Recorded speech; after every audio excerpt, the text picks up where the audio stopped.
Gbam. Gbam. Gbam. Gbam. Gbam. I don't know what I say. It's in obi. Gbam. Gbam. Never I knew maka isi emi na gbam. Anya abia go ka isi abia. Anya abia go to the place of the talking drum. Ebe bono anyu osibe. Aikwunye ana oku mube. Nke a melujuo ya eme ọzọ, nke a kwurujuo ya ekwu ọzọ. Afam ka bụ Dr. Chijioke Igwendu Odogwu Ugbo ya mbaba. Ezigbo onye Aba gbasiri ike. Ezigbo nwanne ọdịla ụwa. Tata, anyị na-enwetala unu ife omume pụrụ iche, gbam pụrụ iche, gbam dị special, gbam dị ife. Ị na-anya efu na-enwe ka ọnọdụ anyị dị tata. Ịghọtago? Tata onye mụ na ya nọ bụ onye na-eme ife eji malụ ndị Igbo, ife eji malụ Afrịka. Onye gụrụ akwụkwọ gumi akwụkwọ ebe a na-agụmi, na-emekwa ife ndị nna nna ya mee. Ka nabata Ogbu Ọja Eze, Mr. Gerald Eze.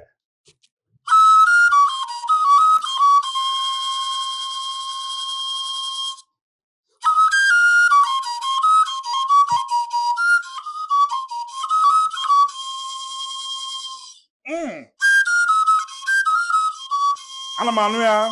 Ana m anụ ya.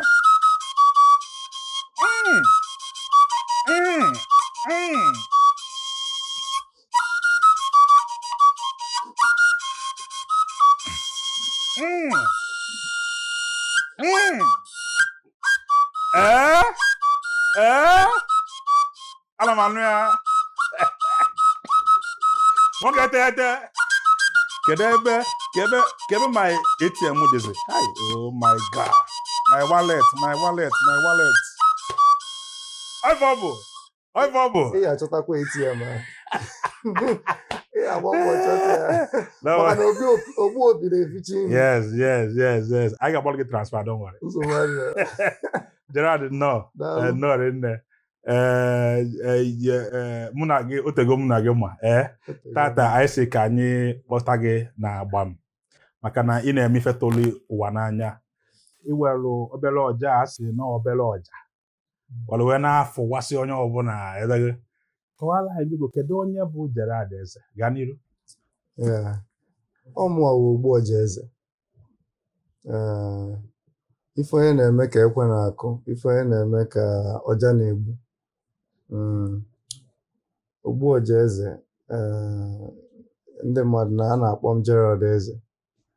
So agụkwara m akwụkwọ, gụọ praịmarị, gụọ sekọndịrị, gụọ yunivesiti dị na ya. Mana agụ m music na yunivesiti na Nnamdi Azikiwe University. Ngwụcha kụzikwa nkụzi na the Department of Music. Ihe nnọzi ya kịta bụ research. So anọzi m na research cadre na ofu Nnamdi Azikiwe University ahụ as the researcher in residence na Ọka Window in America. It's an American corner in Unizik. So ifugo na n'ime oyibo bịara abịa. Mana ya ha hapụ Igbo mewe oyibo, ya kwana hapụ Igbo mewe Igbo. Ebe oyibo bịagoro abịa, ọnya 1+1. Itikwurizierie ihe. So ihe ewe wuru ihe ewu na awụ nwa afọ Igbo. Na-egbusi ọji ike, na-akpụ ụgbọ, na-akụzikwa ụgbọ, na-akụziri ya ụmụazị ka e wee nwee uto ntochite. Ụfọdụ ndị nkụzicharụ mgbe ha nọ 8 years na-achọ ịrụzi, ha nọ yunivesiti kịta, ụfọdụ na-achọ ịwụ dọkịta, ụfọdụ na-achọ ịwụ injinia na pharmacist, and ha ji ụgbọ a wee too. So onye ahụ na-echi enwezie ndị na-akpụ ụgbọ wụ dọkịta, ndị na-egbu ọja wụ injinia. Ebe m nwa gburu ọja wụrụ onye nkụzi na mahadum, bụrụkwa researcher, ndị ahụ emenwe. Nwekwana ihe ọzọ nwụ. Ịpụchago m si finish. Ka anyị ga-eji nwa wee na-alịpụta. Kedu ebe a mụ Gerald? Kedu ebe Gerald to? Kedu primary school oje? Kedu secondary school oje? Kpọsịalụ m afa ife a, ebe ito, ebe amụ oyi, ebe ije primary school, ebe ije secondary school, gaa n'iru. Amụ m na Amawbia. Na Amawbia ka nne na nna m to. My dad was a seasoned principal in the 90s, and my mom was a primary school teacher. And I was born in Amawbia. My dad, Callistus Eze, my mom, Theresa Eze. And ngụọ akwụkwọ na Fadekwu. Go up nursery school na Fadekwu Memorial Nursery and Primary School. bido primary school na Igwedimma, dịkwa na the same compound of St. Matthew Amobia. And from there, ihe a na-akpọ mgbe ahụ Abuchi, mmadụ Abuchi. You know. But I was in secondary school na Towns College. Na Towns College then, ịgba, ọja, ihe niile a bụ ihe anyị na-eme n'ụlọ akwụkwọ dịka ndị na-agụ akwụkwọ.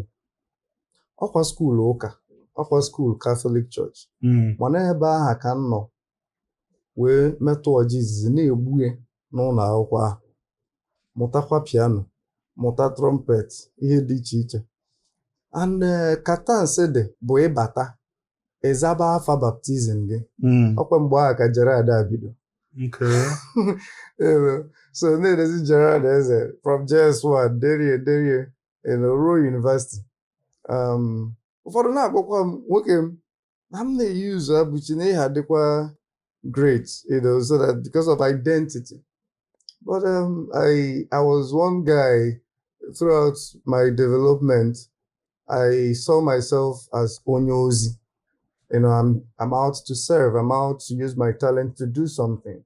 So I wasn't thinking that whether I would be great or not. The greatness was rather thrust upon me and not something I was looking for. So I continued using Gerald Eze. That's why you're calling me Gerald Eze today. So Towns College gave me the foundation. Ebe a ka m nọ mụta gbuwa ọja. Maka ịmụtacha ọja ifu ha ebe igbu ya nsogbu. Ịmụta piano, anyị enwe n'ebe ị na-akpụ ya n'ụlọ ụka. So and from there wee gụzie akwụkwọ na Unizik, gụọ university. Mana mgbe m na-agụ university, ihe pụrụ iche na university m gụrụ na ka m na-agụ ya from year 1 nkwa mbịa na village na n'obodo na Umuchu be anyị na-esogharị ndị na-egbu ọja. Ọkwefe otu a ụmụazị kịta na-esogharị ndị nwere ego. Onwe ka ọ mụtabekwa ọja ọfụma, o were uriru ọ na-asị gị chief nye ya ego. Enweghị m udu efe aha. Ndị nọ na-esogharị wụ ndị agha nwere ike iyi nkịrịnka akwa na-egbu ọja.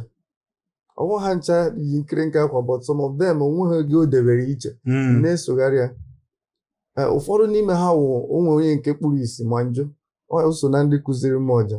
Onwe onye nke kpuru isi ụzọ mmiri, onye amis, o so na ndị kụziri m ọja.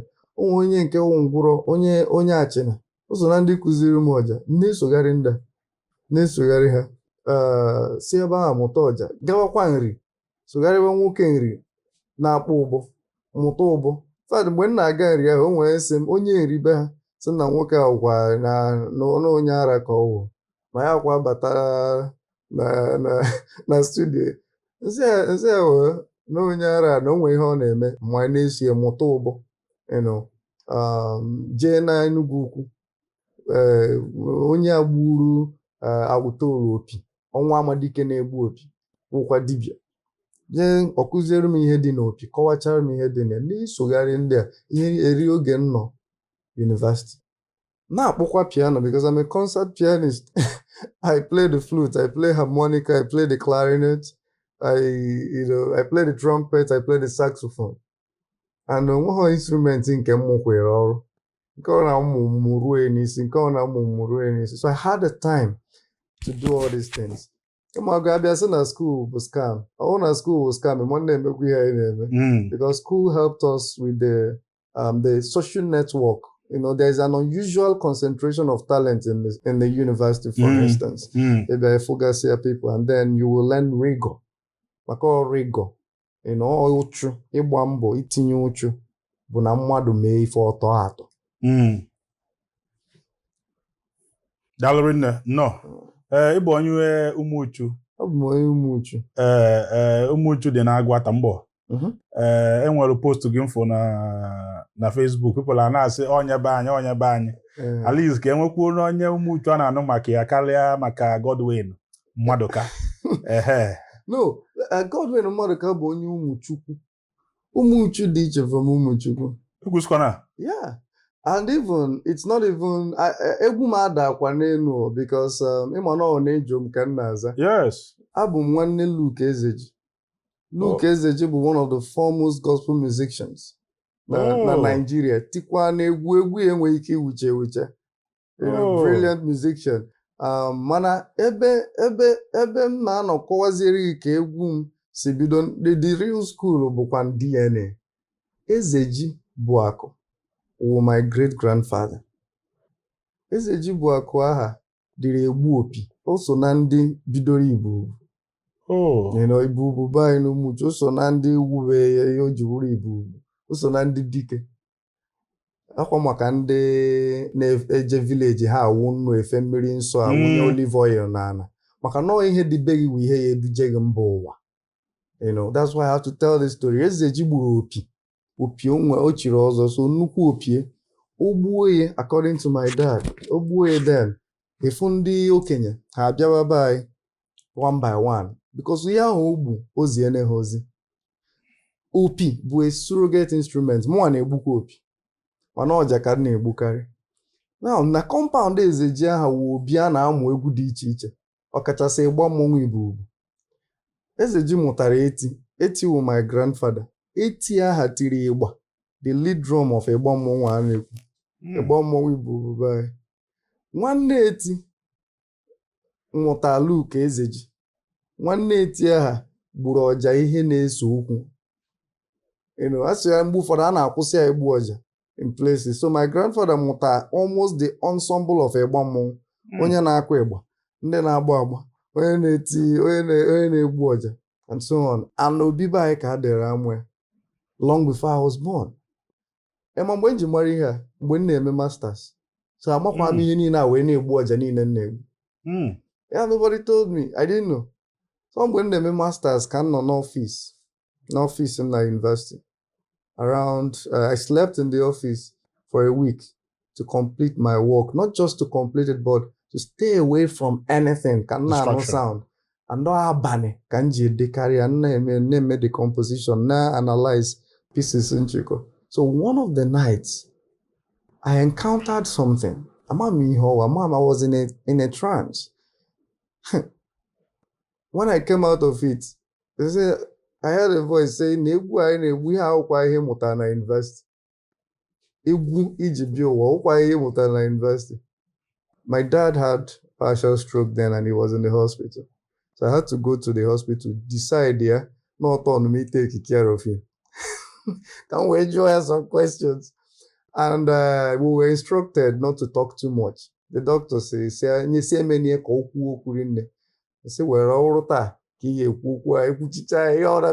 well, because I needed to understand where Jobaze. And he told me all these things. Now my grandfather Korewa Etisiobi Ezeji. Ezeji Buakụ n'onwe gburu opi. And o fere uchu. Ezeji fere uchu. So one of the first compositions in release go egwu ntị go release ihe mkpọ ya uchu. Ano uchu aha ka eji baba anyị Umuchu. So ihe ọsọkwa anyị na-eme n'ụwa. Udu blood of Jesus ọsọkwa anyị na-plead. Make sure na ịnwa onye ewu. Maka ebe aha ka akụ gị bido. Ebe aha ka ihe ewu bido. Ebe aha ka your story bido. And odo anya ọfụma. You have unlocked an unusual power, an unusual gift, an unusual presence, and you can go global. Ezeji gburu opi in his time, ogbuo ndị mmadụ apụta. In my time, nwere ọja ga lecture na an Ivy League University College, Dartmouth College. Deliver a lecture on the Department of Linguistics, kuziere ụmụazị dị ọcha, the university students ihe ọja how to play it, and so on. And the arts residency in Gakwana, New York. The number of things I've done. I was the guest artist in the alongside Two-Face at during the U.S. Embassy celebration of independence. All of these things, I wasn't looking for them. No manager was like getting the show or getting the travel. Mano obia. So if you know ihe akwado ma akwado. Kamme. Enwe ikwu maka Umuchu. Bịa the thing ikwuli ọkụ Gbam metago. Because ụfọdụ n'ime dị ka m na-eche na Umuchu na-esezabasịa Umuchukwu. Ịghọtago ụfọdụ na-eche na Umuchu bụzi Umuchukwu. Ịghọtago so na Umuchukwu dị iche. Umuchukwu kedu under local government ọ dị? Umuchu dị na Orumba. I think it used to be Amamuaya Bunkelehi, but they had a name that is not Umuchu. And they felt na ha need to change, and I think they one of the stories in I wonder so one of the has about that the ROC Hanway or so and they disturbed and they needed to like change the name, have a new identity. It's okay. But Umuchu de Naguata.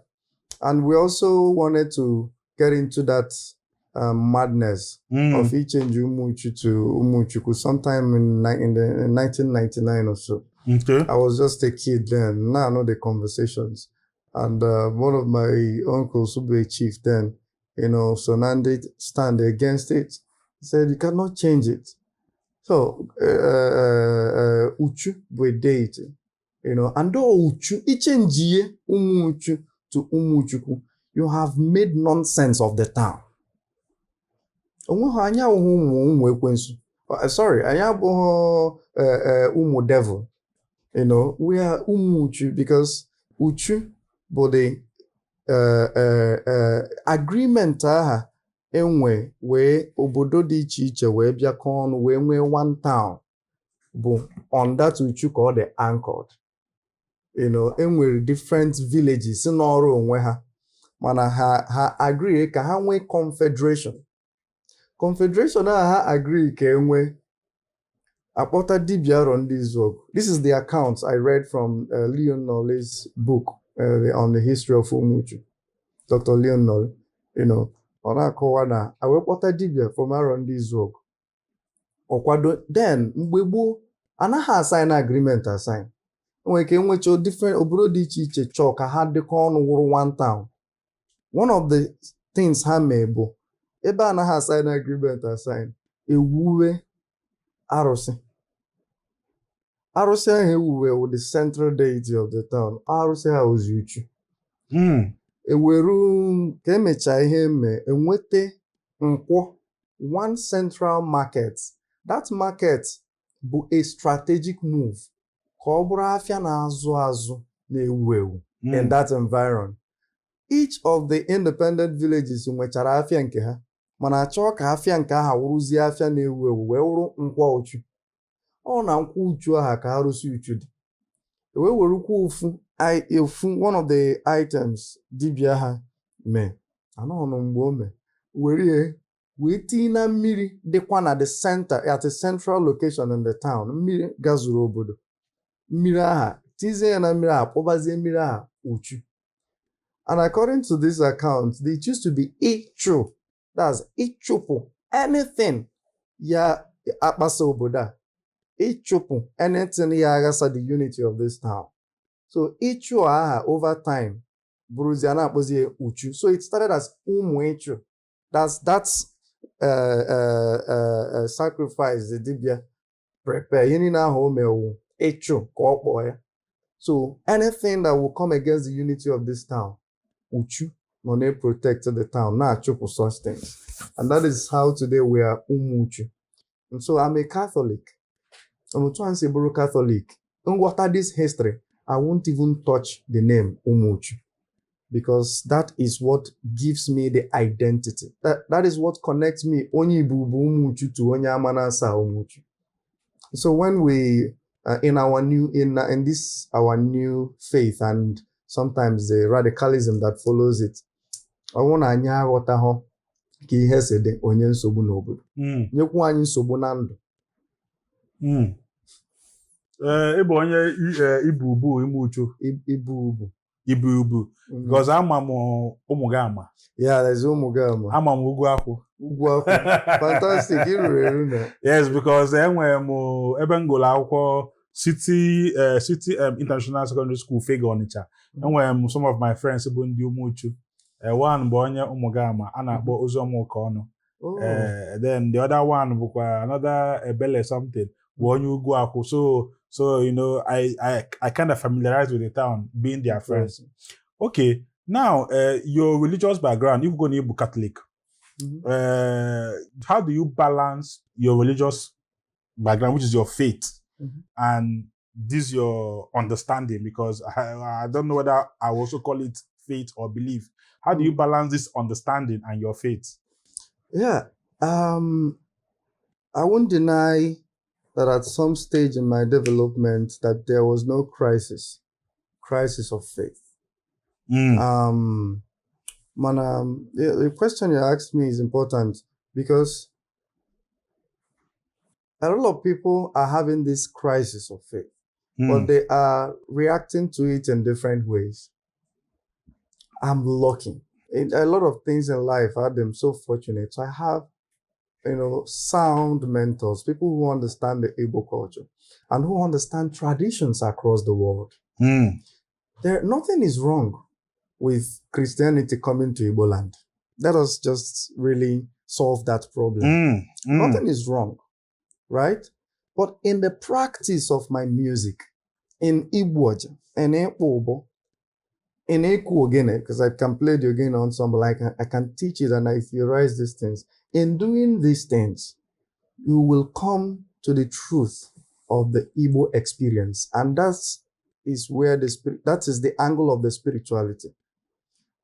Ordinarily, Igbo people are not even particularly religious.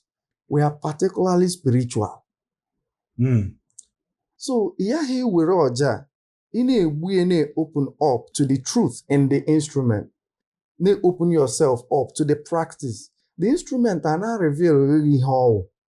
And then revealing what it is, some, things them in our life. The Igbo instruments lead me to contemplation. They help me contemplate. I did not really contemplate with the piano. For me, I was reading scores and all. It didn't take me deep. But it is these seemingly simple instruments. But the saxophone is more complex. The flute is more complex. The clarinet is more complex. So, in practicing Igbo musical instruments, one of the things I learned was contemplation because it takes me somewhere. And I also see where it takes people. The next thing is leadership. That as a musician, I'm a leader. That I'm and I'm a spiritual leader. That I'm leading my people to somewhere. And they will be dancing when they jeba how. So I watch egwu onanuku, but I add onachanuku why anaku no boro. So again, Igbo music leads me to the truth of nwanne kidney onyabo emejona mmadu ibe gị. Because these are the things enwekwu ihe ọzọ dị na egwu. Enwekwu ihe ọzọ dị na ihe niile bụ egwu Igbo. Nwanne gị na-eti ọfụma and so on. And so I am still a Catholic till today, till tomorrow, and it doesn't challenge me as much as it used to, because when this musical instruments started opening me up to the realities of the Igbo culture, I really had crisis. But I read books, I asked questions. The first thing unsolved over the years ago, na muna dibia ya no nwana, muna ya kpa nkata. No na ha asọmụ ya, ọ naghị atụ m ụjọ na ọwụghị onye mee nka. And that eze nwanyị dị creative, that I can do music with eze nwanyị and not do music with a reverend sister. Because all I like her, all the reverend sister na egwu move home, I don't need to do it. So mwado kambo. I destroyed. You're first a human being. I'm first a human being. I destroyed, and I first identify with so much respect to Dibia, to Ihoneme, to Arosia, and everything around my culture. Because that is where the challenge is. To think that these things are so I made sure that I groomed myself to appreciate these things. To appreciate these things, to connect to who I am as Onyibo. By the way, upon a Catholic school, like I told you, we have a rich culture of I'm in pocketing at Tans College. I'm with a bomb at Tans College. I'm with a Boeze at Tans College. I'm with a Kunechin at Tans College. Okay. I'm with drill band at Tans College. I'm with gospel band. I'm with choir if these groups niile mkpọrọ afa, I was in all of them. Mgboro ndị nke ọja ha na-apụ na ihe a na-anụ na skuul bụ ebia visiting day mgbe ahụ Gerald Eze ndị band na-echeghị nọ na band ahụ kpọọ gita nụkwa Gerald Eze ndị akwụrụ echeghị kedu ebe ị nọ were ọja bubata we had all that. And so it made me understand that ihe onye Igbo na Chukwu bụ Chineke. You're connecting to God. And we should make sure that our faith does not divide us. So I'm still a Catholic, and I like to dress like this to schools and do educational workshop. The first school Unga educational tour, we'll talk about that later, but the first school Unga Bufadeku. But I'm my own hey, no way dibia na school I watch announce by watch hanging.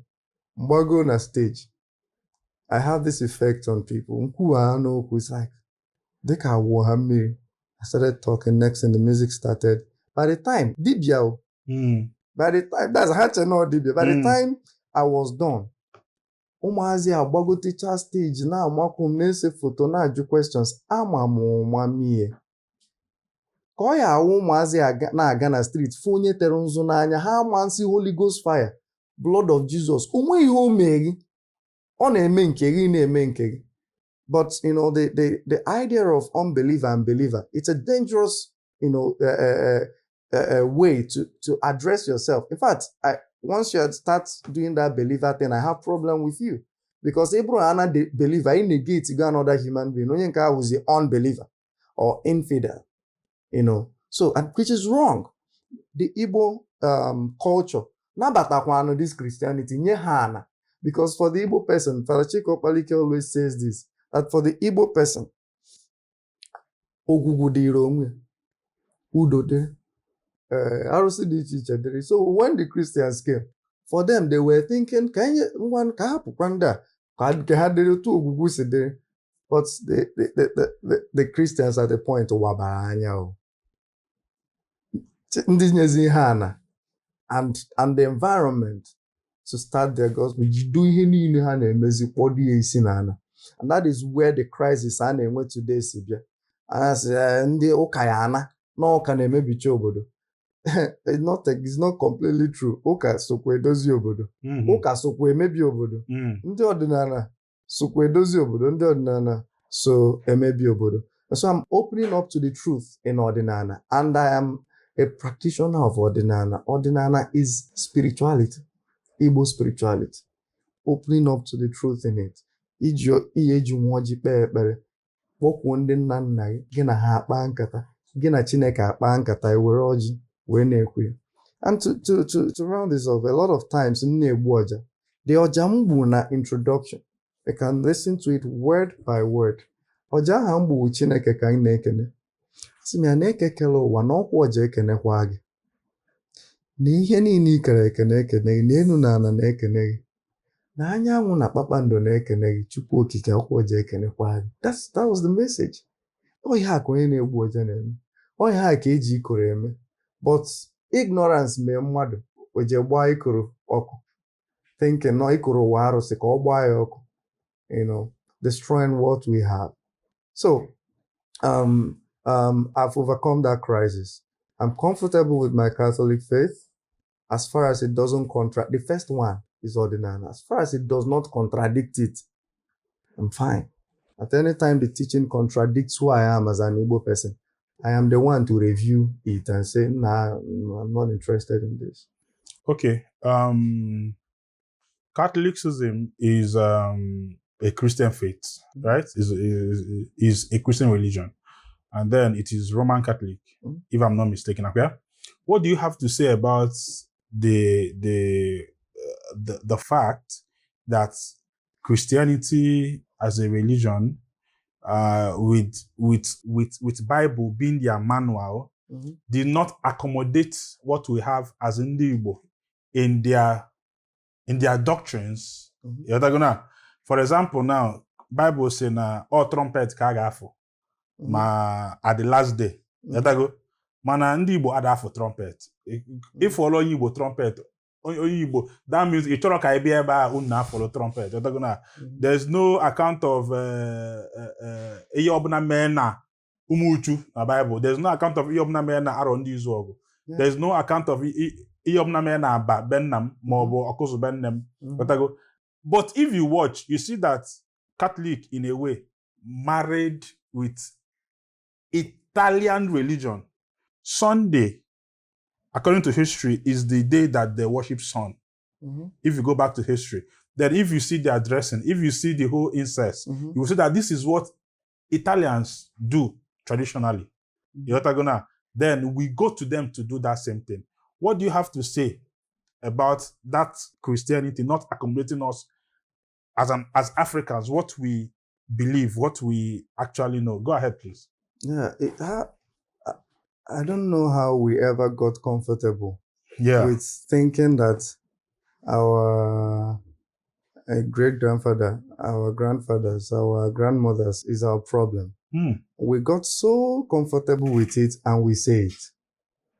You see, any race that thinks like that will never be anywhere in the world. Any race where the people that constitute that race think in that way, you will not be anywhere in the world. Because you can only be who you are.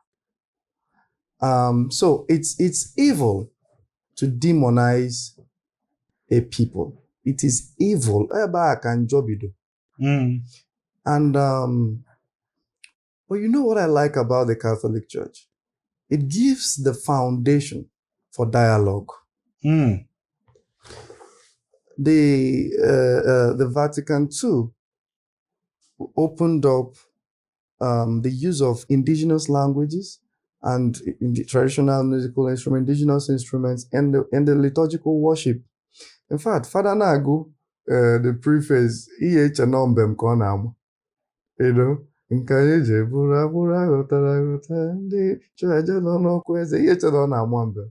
see, that is beautiful. Do you know how to sing that well? I trained in a Catholic school, so because I love it. Like I love the small one you gave me. Yeah. So we when we do all that, and then you have composers like late Monsignor Zenduka, composing for the Catholic Church for liturgical worship with Igbo instruments. You have somebody like the late Reverend Father Raymond Arazu composing Abwoma. Not just, see, Father Arazu was the Akaji of all of his town. If you know what that means. And he was a Reverend Father. So the Catholic Church gives room for you to keep stretching it.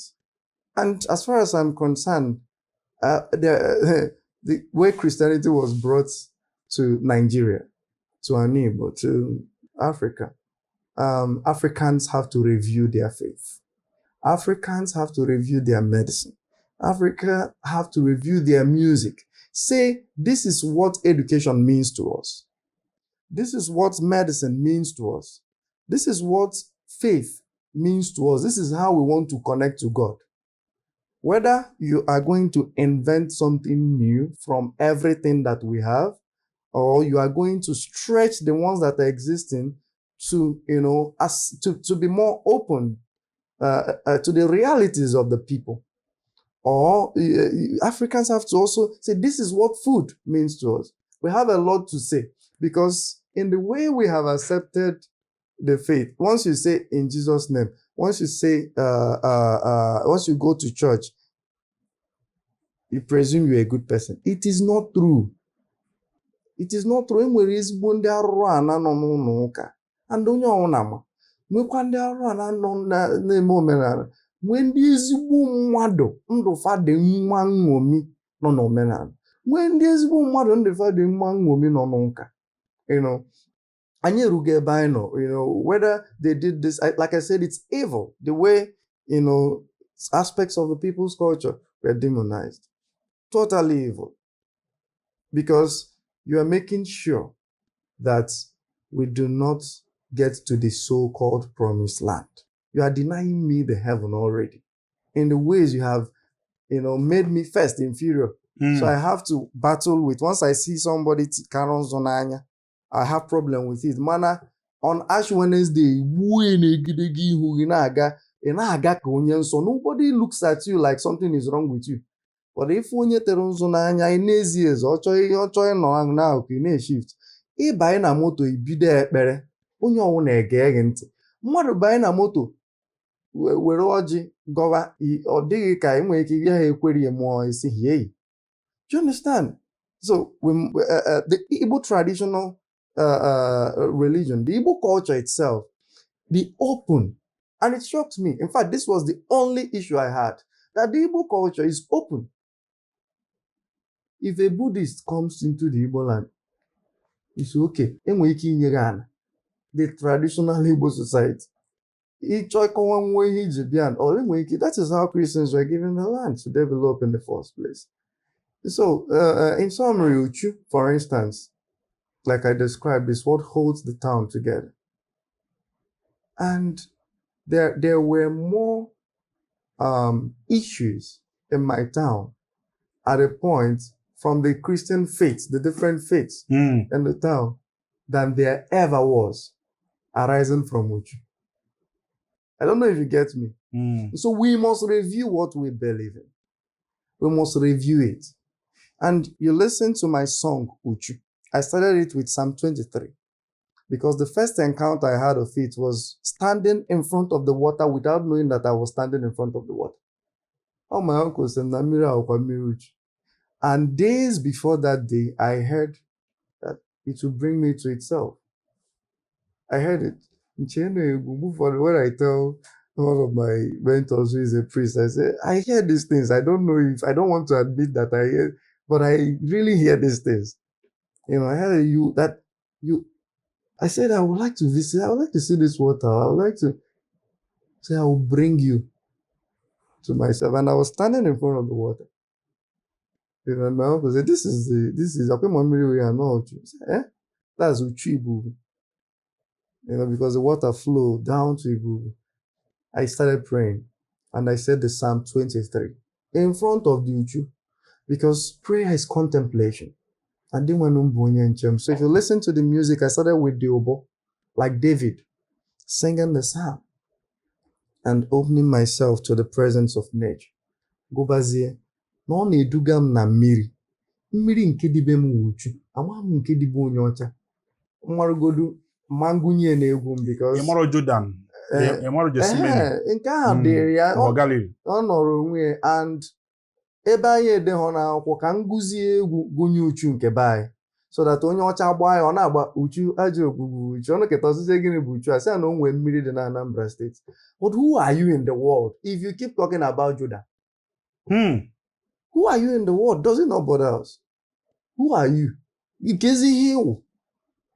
But when you read the Bible and you can relate the beautiful experiences of the Israelites to your environment, that is when you have really read the Bible. Or you go check the Bible. Because you've read the Bible. Anyway. just reminded me because we have if we go Jordan now, Bethesda, if people are now going to Israel to see this Jordan, when would they come to see our EE? Even Genwa neje Israel, afifi etuchi ebe isi aga mmiri maka na ịgbapụ borehole. Just because you have borehole in your house. At a point, Uchu was the water that served the entire Umuchu people. So, you have borehole in your house. Then you forget the communality that's coming to the water engineers. And so why don't we reimagine things? Yes, you have water in your house now. What about having activities around the water? Poetry events. And writers, 10 of them, 15 of them, come to the water area and relax, sit down and read. It's good.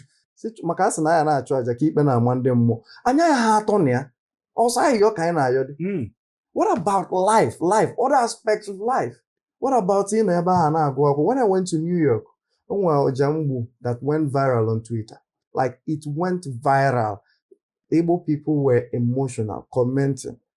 That water, I went to art residency, art on my music residency, and we're taken to this water. So on Sundays, families in Wechakwa mmiri be ha, they will bring their children to this water.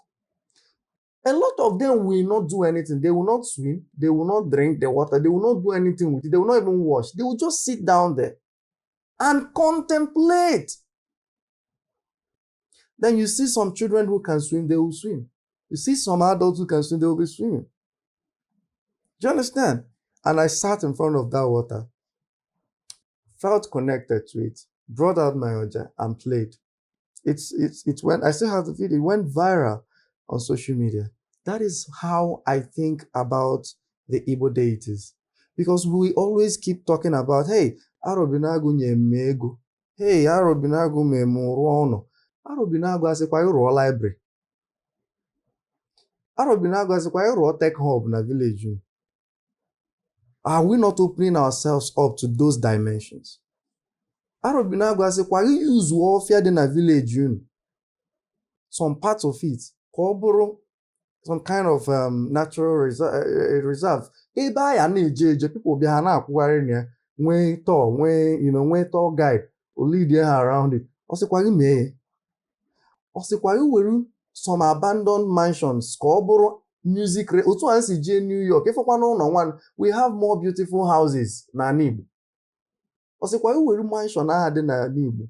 Mansion ga ọsịkwa gị mee ka ọ bụrụ art residency ka ndị ọcha na ndị Asia, ndị si ụwa niile bịa na Igbo nọrụ na be gị aha as resident writers.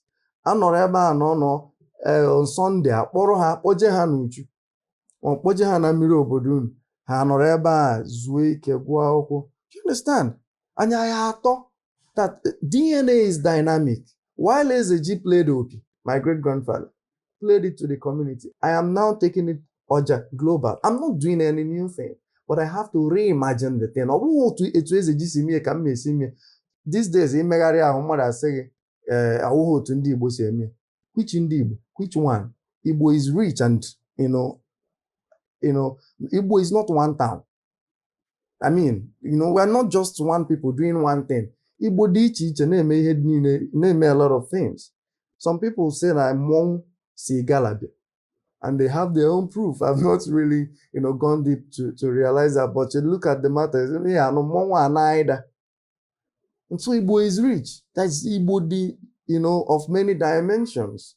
So when we look at the culture, Kedumbe, like you rightly say, Jordan, but I love those things. I love those realities. And I'm not waiting for government to start anything. That is why I started an academy of music where I teach children Oja, Obo, na ngedele egwu na ngwa egwu Igbo niile. And you know the name of the academy? Ichoku Academy. You know what Ichoku is? Ichoku parrot. But you know why I named it Ichoku Academy? O nwere mmọnwụ be anyị a na-akpọ Ichoku. Any the home pụta in 2024 m je tikwa Ichoku. Not necessary. Reimagine it.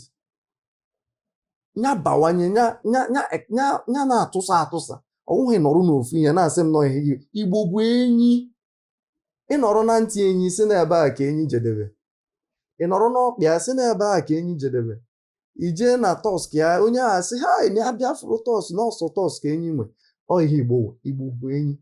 And so I don't have to bring back the Mmọnwụ. It's not necessary. And I was privileged to meet the man na-ekwere Mmọnwụ a egwu before ọnwụọ, tupu ọnwụọ. And by the time I got to his house, he was abandoned, lonely, even depressed. So from time to time, Nsioka, Genetie, kpọrọ ya egwu. One of the occasions, ebupụtie n'iro, I know n'iro, onweghị onye obodo mma. There was one man who was able to support this, to an extent, Engineer Benchuk Samarube. He gave me some funds to visit him, get camera people, got this man to perform. Oh, he need not be Igbo culture. So that's quite a real word. Deka Igbo culture also in ka business life for bawanye. is what another angle we should be, looking at. Kando bawanye. So today I've gone to Mike Ejaya's house with you, and people would think it's about a trend. There are many musicians in my town, lonely people that means Sioka. Now Umuchu wero bomuna ha noro na akwe. Ada akwumo. Because I've come to understand that Igbo music is therapy. Egwu ahụ ịgba na festival boom will therapy, and that is why ndị bụ na-eji ha aya some kind of oil mgbe gboo. Ị naghị na-agbu ya gị na-apị phone chee na ịmụta na you've learned. Some people you talk to them, they will say, is it not the white people that brought the phone? If you throw away their phone too, if you want to, that's not even an argument to make. You should connect to your culture. You should go, to your culture with a new mind. That is the real Christ consciousness. It's not to always tell me Christ said. What are you saying? Christ wants you to say something. To say something about who you are. To be who you are, because that is what Christ was in the first place. And I don't think any Christian is impressed in Christ when you destroy the values of your town. When you destroy who you are to become Christ-like. Not really true. We should be talking about Christ consciousness in the academia, Christ consciousness in ordinary, Christ consciousness in anything you are doing.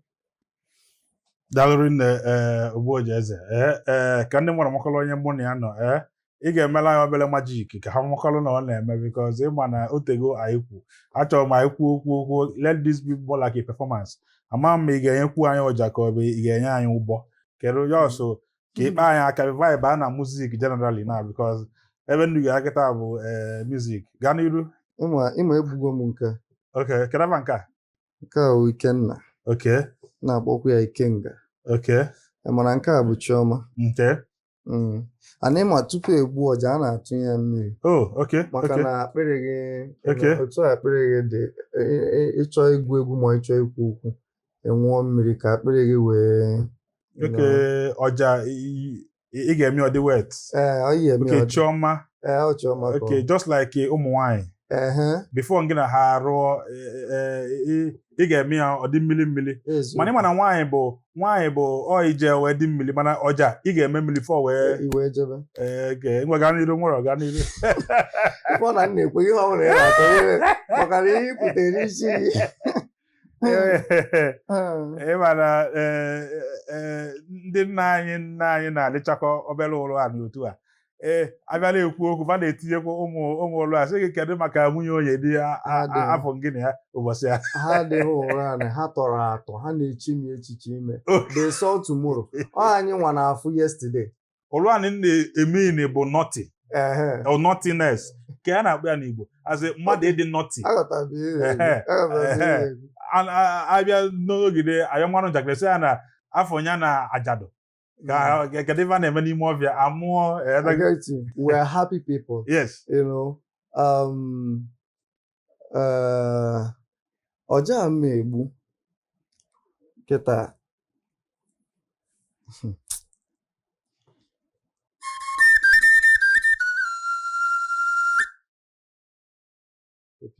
Ugboelu m omeka agụ.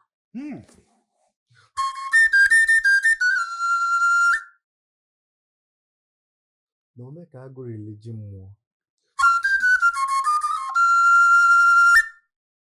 Na omeka agụ rili ede mmụọ.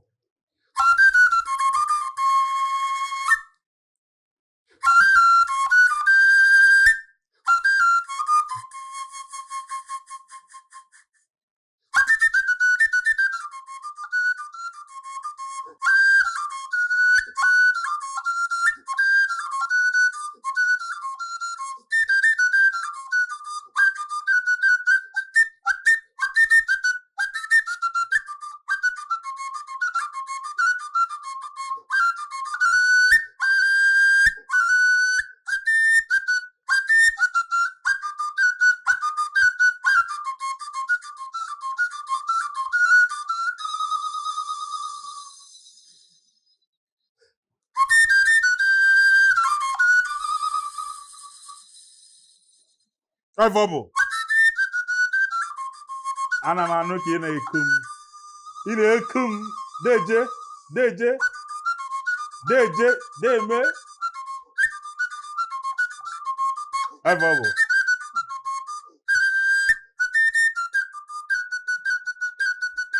Umuchu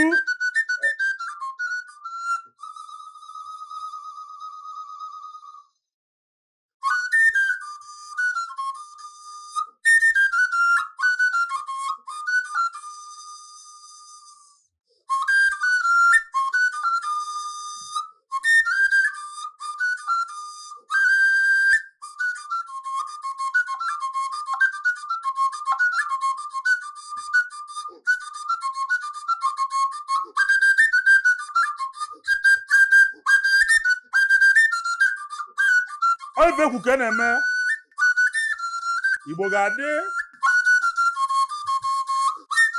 Igbo ga-adị Igbo amaka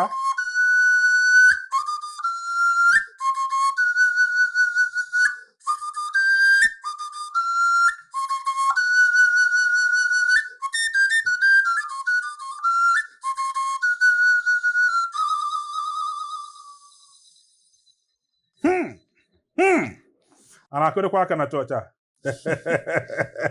Igbo ga-adị yeah ịma na onye na-egbu ọja n'ọnọdụ ka MC okay na an event okay ọ na-egbu ọja ha ihe ọwụna menu okwu ya n'okwu mgbe isi na Igbo ga-adị mgbe Igbo ga-adị na-ekene mmụọ Igbo na-ekene aja n'Igbo mgbe ikwu uchu si Umuchu uchu nke na-ebu uchu ihe a na-akpọ ya uchu aja ogwugwu enyi ezekọrọ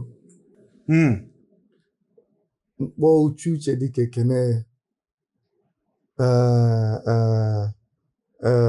mgbe m bidoro mgbu ome ka agụ ọnwụ na m na-egbu ya nnukwu onye dị agha abata ezigbo mmadụ na-eme ezigbo ihe n'obodo ọnwụ na afịa bụ ọka ome nke na-eme ọka ome ọka ọja dị ọkwa na m na-egbu ọja a ajọ mmadụ bata mkpọ onye nwere ike iteki akshọn nwere ka ọwụ ya mbaba mkpọ ya mbaba si akarakwa akara gwuregwu na agwọ nọkwa n'akịrịka si a na ọ nwekwa ajọ mmadụ ebe a na-akọwara ya onye nwe ihe a na-agwa ya ka ọ dị gwa kene m ihe m na-eji hapụ ọja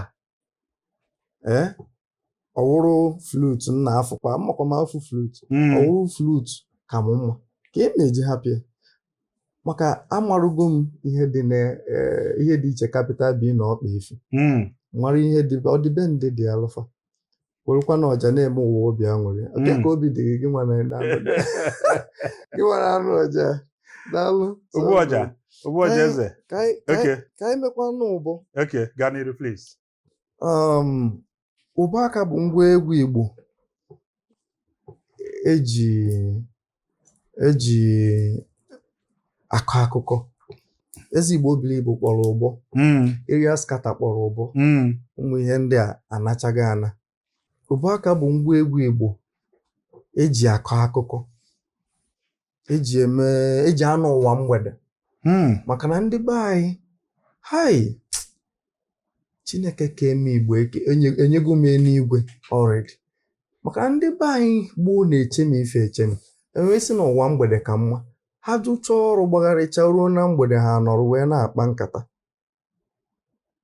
a wise man once told me na ebe a na-akpa nkata ka a na-akpa nkata wee na-ekwu ihe dị n'obodo na-atụgharị uche ụbọ bụ ụdị ngwa egwu eji akpa ụdị nkata ụbọ bụ ngwa egwu eji anọ ọnọdụ mmadụ na onwe ya anọrọ mụ na onwe m kpọọ onwe gị mitin gị na chi gị anọrọ ụbọ na-eme ya ana enweghị gwa m nke a nọ mkpọwa ụbọ mbanye ebe ọzọ mụ na ọdụmanya na onwe ebe nọ so kedu ihe anyị mekete ya mbaba gịnị ka anyị meketere gịnị ka anyị nọ na-eme ihe ndị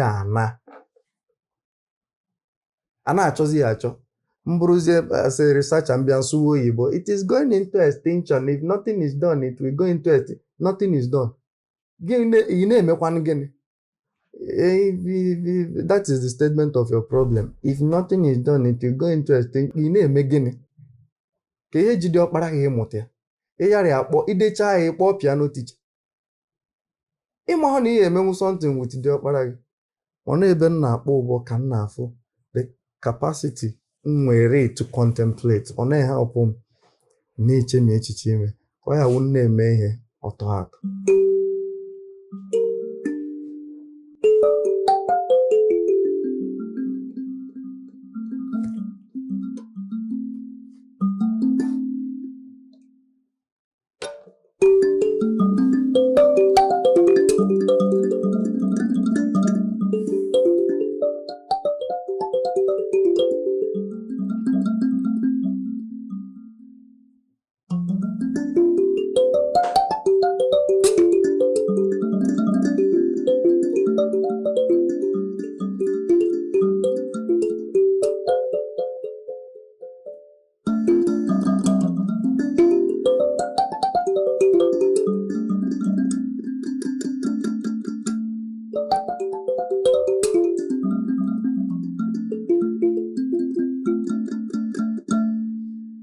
Orugokwa mgbe m akpọbata gị n'nsọ mbụla ihe akụ ịchaka. Okay.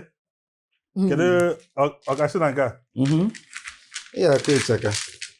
Ihe afụkwa ihe ọzọ Igbo ji bụrụ Igbo wụ na egwu bido kịta ihe ama ihe ya akụ.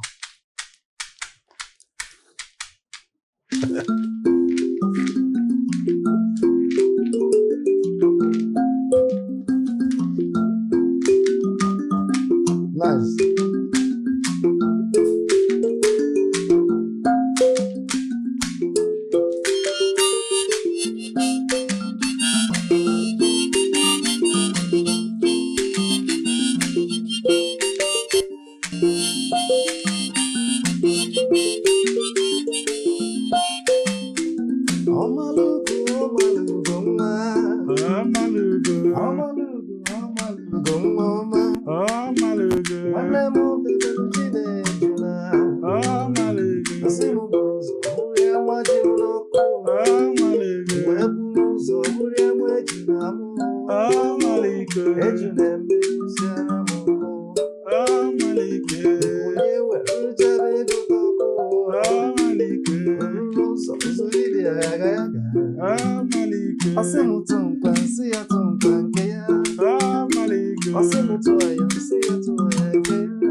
Tony na-abịa.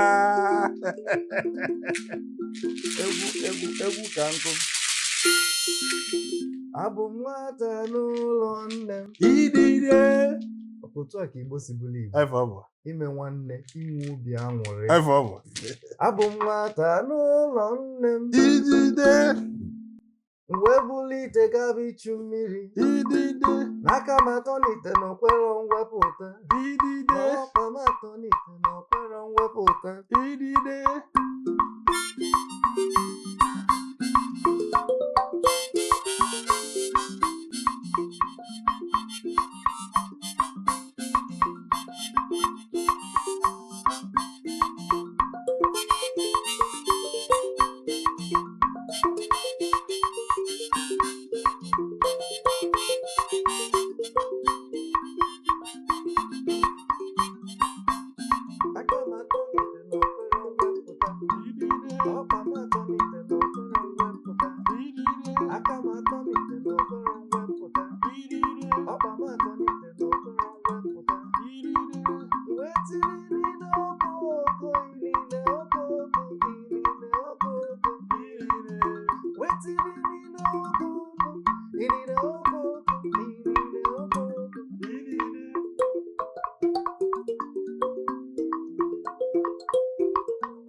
Ịmakwa egwu ọzọ na-atọ m ife pụrụ iche ụwa mgbede ịma na ha agbagwogwogwo na-agbagwogwogwo ọmakakwa mana nke ahụ ka wụ mbido egwu ụnụ egwu wee bụ ụtọ ya dị maka abịa na ịma ịkụgo ịyọga ịchaka kwụọ ọkpọkọrọ na-achọ ịba n'ekpiri ọ ife iji bụrụ onye Igbo ịmụta ya mụta piano ọ dị mma maka na 1+1 wụ 2 ya ha eje minus onwe gị ọfọzie piano so ụwa mgbede wee ebe Mike Ejeagha for me ebe ọ gụchara egwu ebe a ka ndụ ya ọ na-emekwu na ndụ ya tata ọ na-eme na ndụ ya ọ sịghị na ụwa mgbede ka mma ma mgbe ahụ ị nọ skuul enwe ndị nọ na-enwe ị na-enwe onye achọrọ ka akpọ afịa enwe ya na ụwa ana m enwe abeg na ọ dịka mana onwe ihe iji wụrụ ya mbaba onwe ihe iji wụrụ ya mbaba the genius iji bụrụ mmadụ you stayed in touch with it they make crazy things there in school and this is ihe imego we have to study you we have to study you thank you and then we have to bring you to classes to of course we go universities and engage you to now teach I saw the lecture you deliver sometime in Unizik and another school is inviting you to teach and all ha nchawo ụwa mgbede maka na Mike Ejeagha sị na kama ọ ga-agba ka ngwọ ka ọ gbaa ka nkwụ maka na ngwọ na-agba ka iji na tupu izu na-abọ ọ na-amụ akpụrụ gị ọkpọ nkwụ onye nwe were ya sie nri mana nkwụ na-atụ nke stay true to your genius staying true to one's genius ọnya na-ewetara obodo ife ọma mmadụ ịtọ atọ na-eweta ife tọrọ atọ so let's take this song.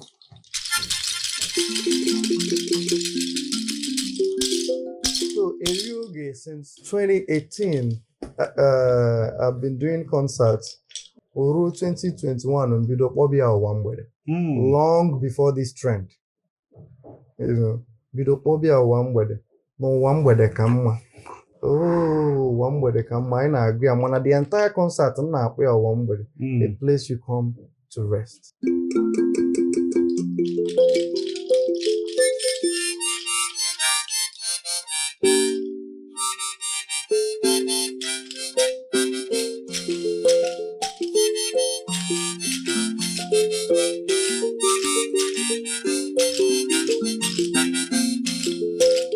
Nwanne m akalunge n'ụwa mgbede ka mma na na-ebido naanị wee lide ụwa mgbede ka mma nwanne m akalunge n'ụwa mgbede amaka na na-esi naanị wee lide n'ụwa mgbede ka mma ụwa mgbede ka mma ụwa mgbede ka mma ụwa mgbede ka mma ụwa mgbede ka mma ọkwa nwoke nwa apịchaba nwa apịchaketa ya ọdọgodo ụwa mgbede ka mma ọkwa dịkịta ọdụ ogbebi igbe Ogbekete igbe ọkpụbile ụwa mgbede ka mma ọkpụkete ile ojebe ije o wee si otu afọ wee jebe ozi ụwa mgbede ka mma wipụ na o bidoro naanị wee libe enu ọ zọtasị ya na wee zọbute ụwa mgbede ka mma onye ọbụla kwenyekelu m ya n'ụwa mgbede ka mma na nne ebido naanị wee libe enu ụwa mgbede ka mma ụwa mgbede ka mma ụwa mgbede ka mma ụwa mgbede ka mma ụwa mgbede ka mma ụwa mgbede ka mma ụwa mgbede ka mma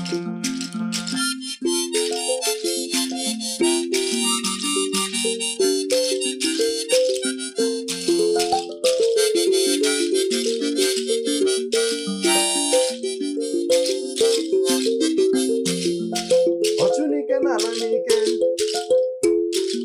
ọchọ ngwa ngwa na-ala ngwa ngwa mgbede ka mma onye ọbụla kwenyekelu m ya n'ụwa mgbede ka mma na ndị ebido naanị wee libe ụwa mgbede ka mma kama nga gba ka ngwụ ụmụnne m ka mgba ka nkwụ ụwa mgbede ka mma maka na ngwọ na-agba ka iji tupu izu na-abụọ ọ na-amụ ụwa mgbede ka mma akpụrụ gị ọkpọ nkụ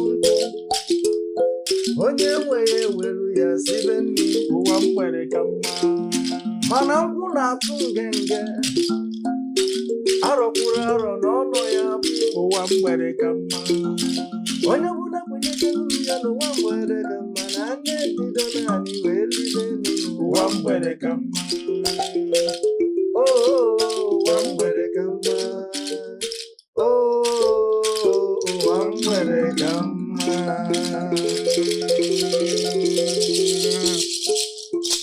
Ife bụ ife a bụ egwu ife a bụ ụdị egwu nke ma so ifugonu na mgbe m na-ekwu maka ọja nsị na na-egbu ọja na onye na-egbu ọja bụ an MC of a sort na-ekwu okwu na communicate uche ya dị ya yes mana these days ịbịazie burial ewere ọja na-akwụgharị na-ayọ ayọ reduce such a prominent instrument, such a noble instrument.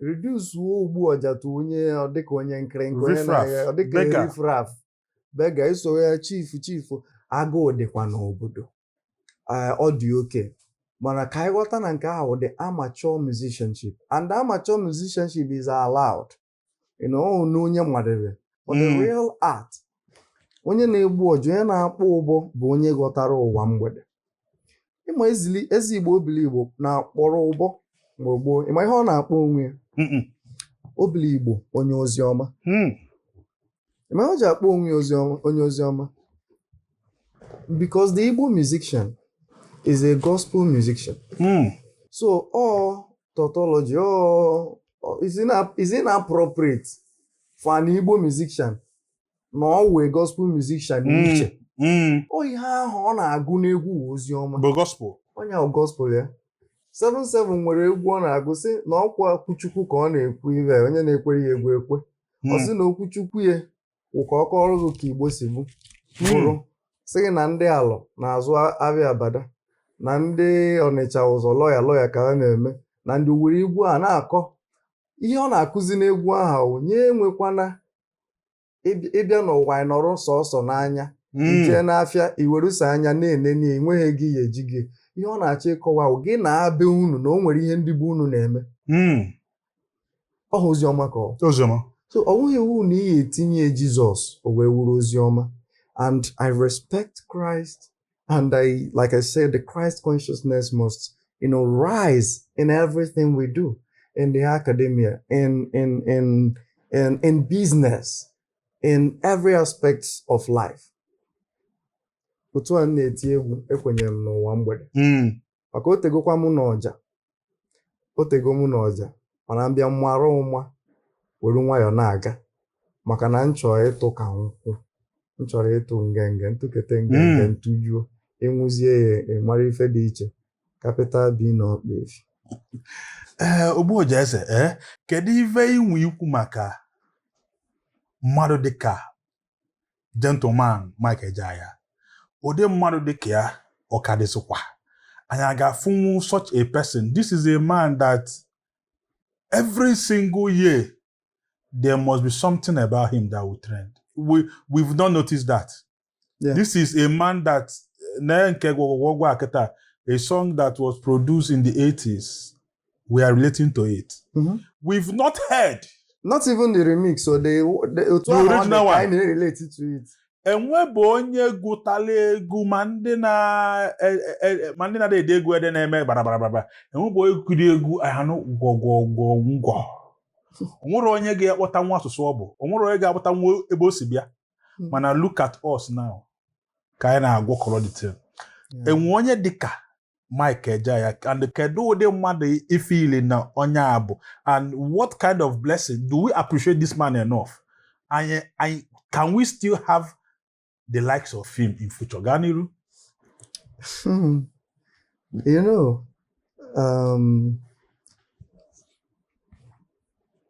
ihe ụdị ndị agha jide ka ha afịara arụ in our time bụ kedu onye ya akwado ụdị ndị agha. You understand? Okay. So n'ihe niile a na-ekwu ejem ebe njecha America. Last year I was in the United States. I got America almost like 3 times in a year in the space of 12 months. Mbata na-ajụ m, hey, what are you doing here? Why did you come back? Now I wonder, where do you want me to go to? I am slave. Ịchọ ka nri onwe m ka enweghị onye bịazi ire m. Once you start thinking like that, ịma na ịgawago n'ọwara eji eti egwu ahụ atọ ọ dịkwa ka Mike Ejeagha. So enwe ndị ọnwụ na efu and ha nọgasị ebe dị iche iche, but a lot of them lack support. And so why is it easier for me to practice my kind of musicianship? I was recently signed to Felbon Records, founded by Dr. Martins of Alike. Can you imagine that somebody in 2024 has a record label that is interested in strictly indigenous music? But you have to reimagine it. And they sponsored a tour. I've been going to schools teaching Igbo music and then Ghana akuzi egwu Mike Ejeagha ka e wee nwekwa ụdị ọzọ. So we've gone to 2 schools doing the culture tour na akuziri ha ngwa egwu Igbo. Ha afụ ya anya gụọ egwu. Ha na-asụ Igbo, ha agba egwu, win no prizes, sponsored by Felbon Records. The record label also sponsored me to go to Mike Ejeagha's house and do this thing like in my university days, to go and play music. That same thing in JB Mike Ejeagha, and in one of the videos, last by. Oh, we can make a thing where Roger, what's here? You're able to I say, yeah, I go kwa classical. Say, I know a Igbo.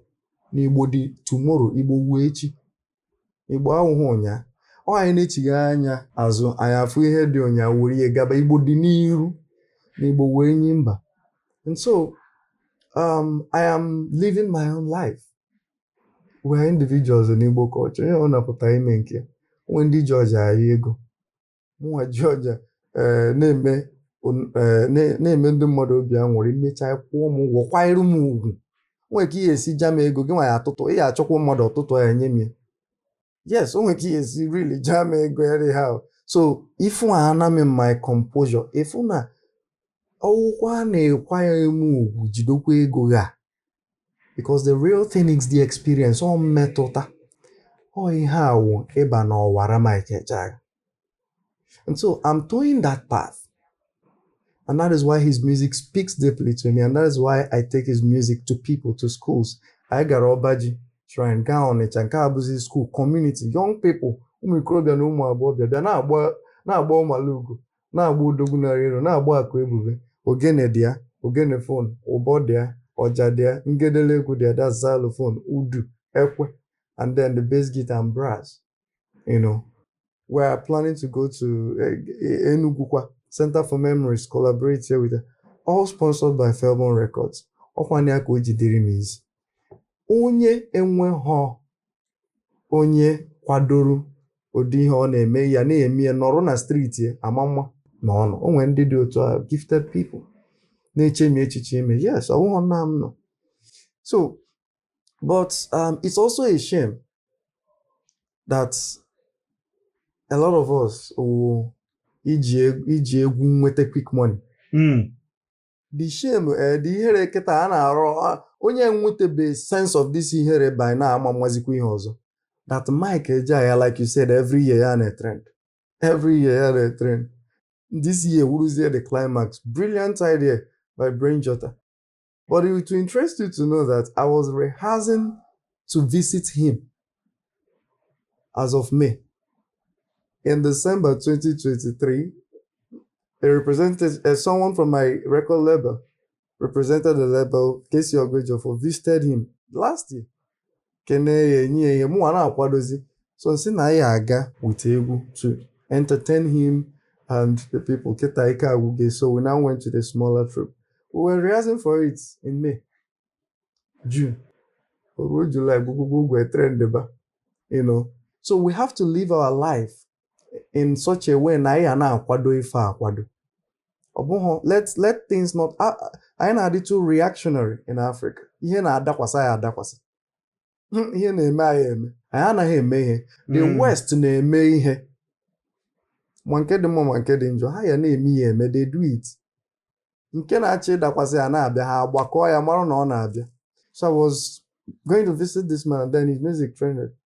Anyị nwekwa nwa na-emekwara onwe anyị rehearsal anyị orukwa anyị gaa the trend na amaka.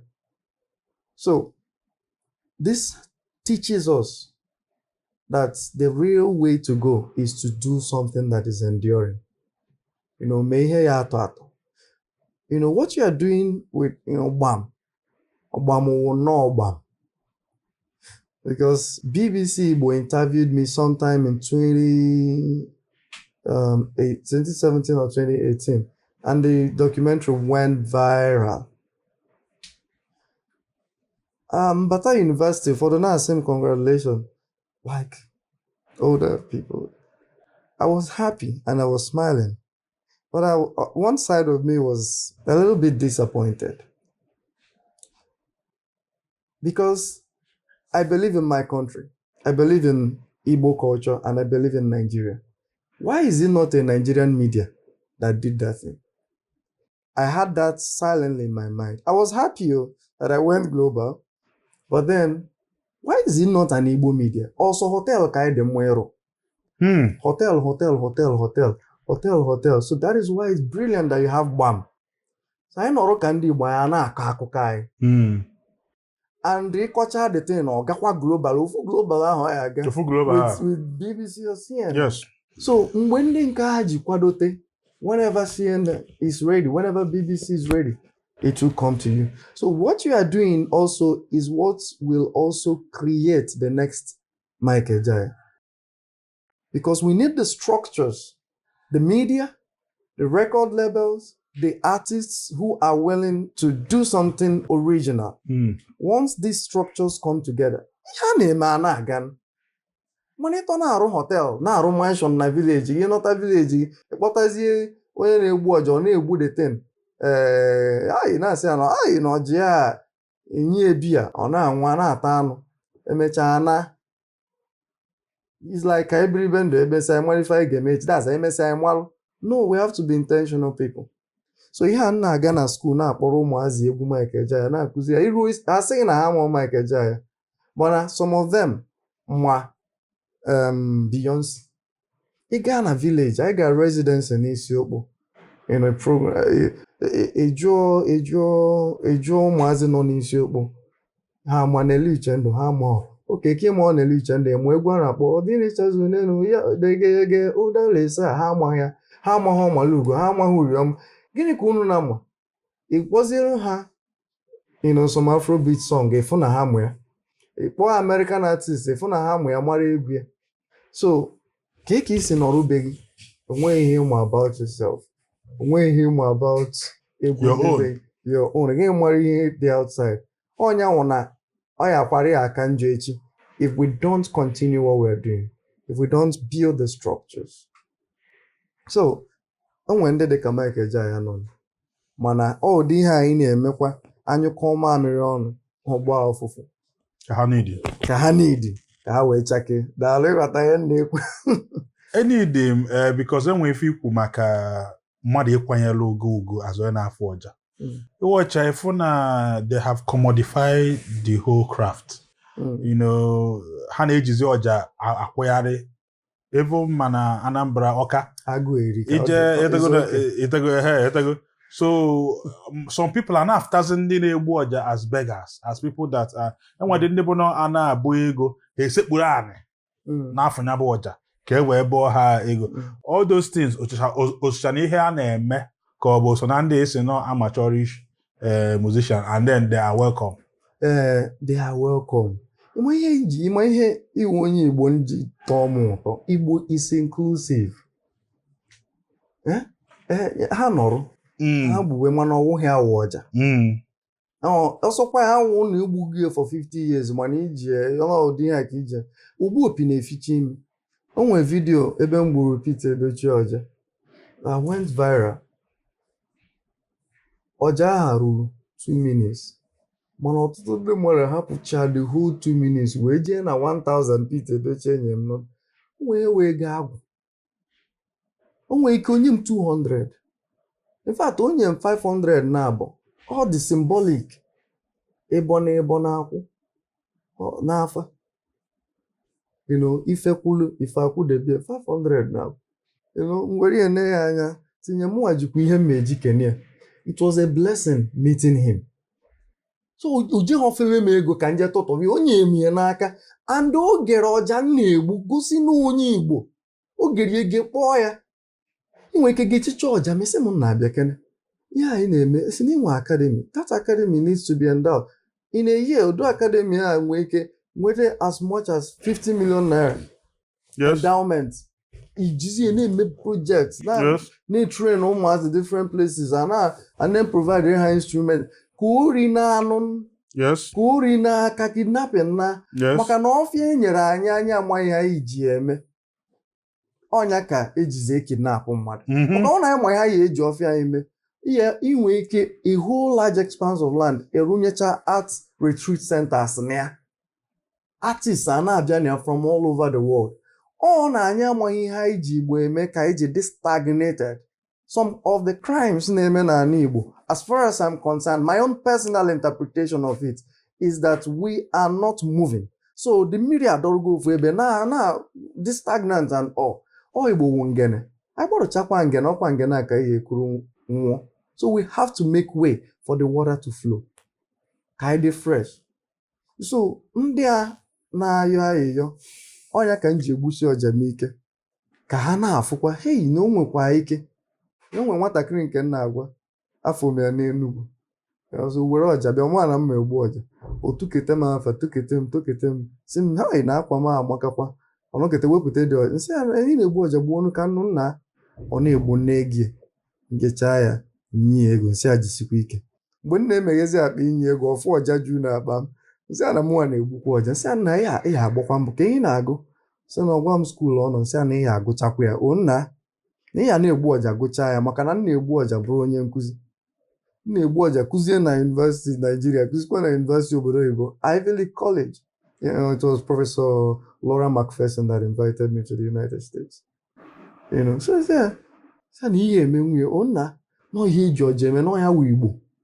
So if he doesn't have me to say that to him, oche no ogbuo ya oje ebe nwa na onwe nke send a message send arụ m nọmba mmadụ sị onye wi ya. I say he does give away. I say okay, give away. To be alive is power. You know, it's a poem by Emily Dickinson. To be alive is power. Existing in itself without a further function, omnipotence enough. Ndụ m dị na-atọ. Ọtọchago m ụtọ m wee chọwa ego ole ka iji. ihe ego ga na-egote ikuku. So weta ego ka e wee rụọ ọrụ, otu a ka nsi wetakwa ọja m ka e wee dozie obodo, weta talent m. And that is what we must do. We must humble ourselves. Wee chee maka echi, chee for the next 200 years, chee for the next 500 years. Ọ ihe eji egwu eme, ọ ihe eji ndụ eme. Awụghị ime odogwu onye aha, onye na-egbu ọja is a cultural ambassador. He's an artist, he's a spiritual leader. He's fashioning the conscience of his race. You know, he's leading to the people to higher planes and truth. Ọkwa otu ọ dị gboo, maka ọkwa ọja bụ a prominent profession. Ogbu ọja. Ọnya na-egburu dibịa ọja. Ihe dibịa na-eme wee na-ele. He takes the dibịa to higher planes and truth. Ọnya na-egburu dimgba ọja. Dimgba wee gbanwuo mgba wee merie. Onye niile adị n'egwu Igbo. Anyị chifuzie ihe niile ọwụrụzie ị na-eje burial na, you know, na ego. Someone has to still show the way, you know, to show that the new way. Na mmeji ọja. There was a video na-egburu obi asị ka ọja. Ebe anyị na-plan omniverse. Were ọja na-esi ya n'azụ. Si oji nna ka na-egburi ọja. Ozigbo onye Ọnịcha. You know, na-egburi ya. The video went viral. People liked it. Na-egbu ọ na-aga. Ọ nakọta ọtọ aka ebe a. Ọ nakọta ọtọ ọ na-aga ka mmụọ. Oh, this is otu home ego. And I performed in the opening ceremony of that omniverse akwụọ m ụgwọ as an artist. Otu anyị esikwu Don Jazzy Ugwu, Don Jazzy Agwu was artist. You know, otu anyị esikwu Rema Ogo, otu anyị esikwu any artist or artist. That is the same thing. The only difference is volume of the Ogo. And it's only a matter of time. The volume of your own Ogo increase. You are a Rema. You are a Burna Boy. And perhaps more. So, onye kpọọ ọbịa mkpọkọrọ, agbata obi ewere ihe kpọọ ife. Mgbe m nụkwa na iji first class wee dapụta, ịghọtara ịma na some of people ama mụ na ya nọ na set na music. Ọ na-agụ music, mụ na-agụ theater. Yeah. And then look at us today collaborating. First class na third class. My name is Dr. Mister. Yes, yes, I'm a doctor now. I'm a doctor now, where my craft took me to and everything. Yeah. And then I want to know your journey academically with music department, and then because I know you then, you are everywhere, you know, academic sound, practical sound, you know, and SUG, you are the organizer of so many things musically and everything. Gerald was a household name. Though na theater, in na theater akalika music na I want to small or that. Well, and when you see that musical department doesn't play a part, and everything. I'm going to also go the music anthem. Can go to novella. So what? So we could give us your journey as a musical, and then can you start with first class, and what does it mean to be a first class holder of musical musicology? Because go ahead. Yeah, what it means to be a first class graduate of any discipline is that ego ya bara obodo. Onye ya eji intimidate. Na ihe ahụ ego ya bara obodo. Ibidokwa zụwakwa first class ọzọ. In fact, mụnwa bido na primary school na-akụziri ụmụazị ngwa egwu Igbo. Ka ọ ya awụ onye nke chọọ egwuzi music agụ. Ọ mụtagori ọja. Omekwa ọgakwa na odo ọwara nsị ga bụrụkwa odogwu na ọja a bụrụ akwa akwụrụ. Onye ahụ first class. Na ihe aha ya abara obodo. Na na-eche m echiche ume. Ọ ya abara obodo. I was speaking with a friend yesterday. I was saying that a PhD holder.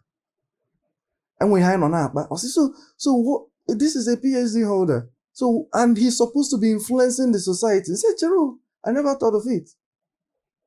I was in the foreign day in school, was in influence society. I said, no, social media influencer. A PhD holder may not be on social media, The first class person, graduate may not be on social media, but he has to be influencing the society. Oh, hancha win with first class. You have to influence society. You have to influence life. Ebura akwa akwa.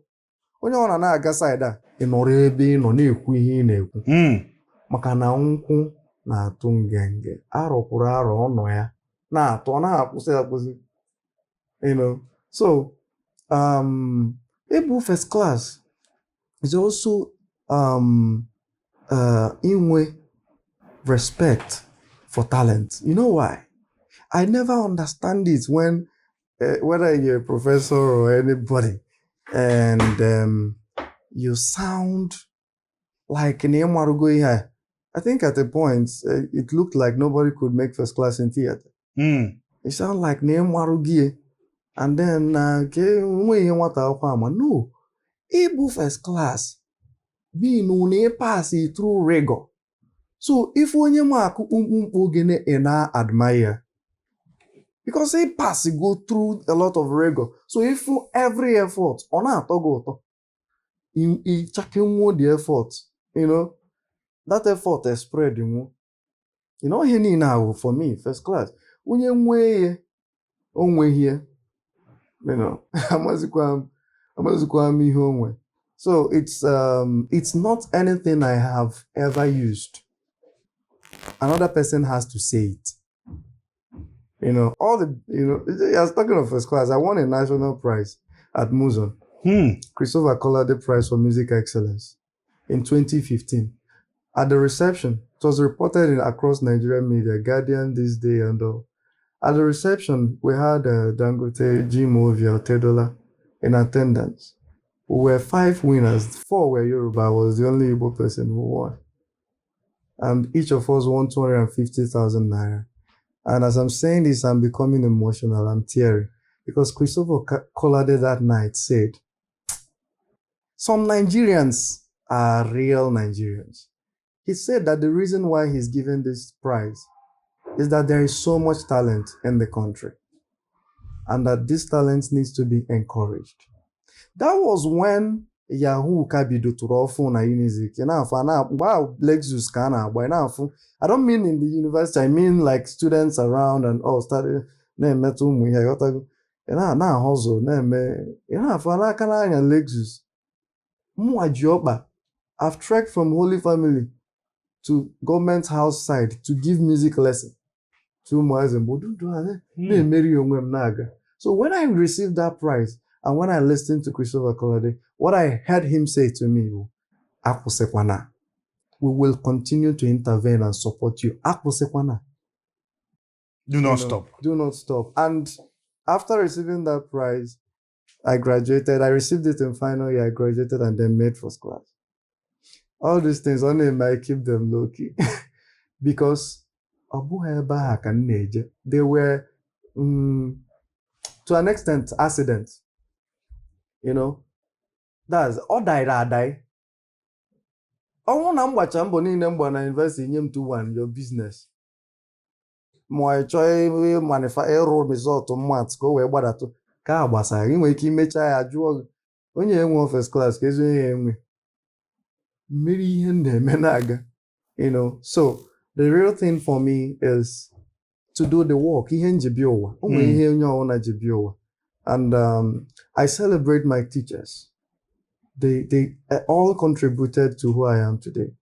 I celebrate the professors in the village who taught me Oja, but they all contributed to who I am today.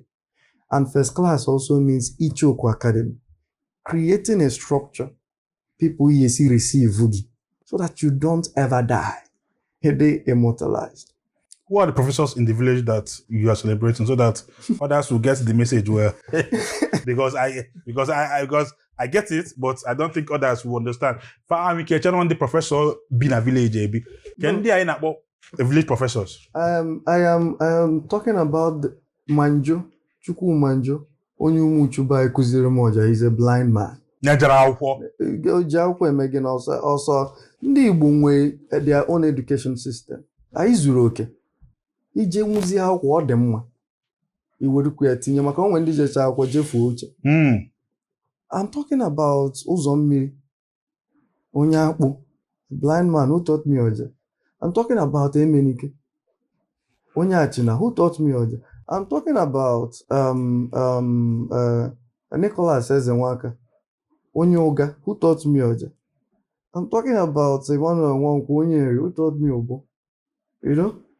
So, Professor, Reverend Father Professor Emmanuel Umezenwa, my academic mentor, and he is the vice chancellor of Peter University.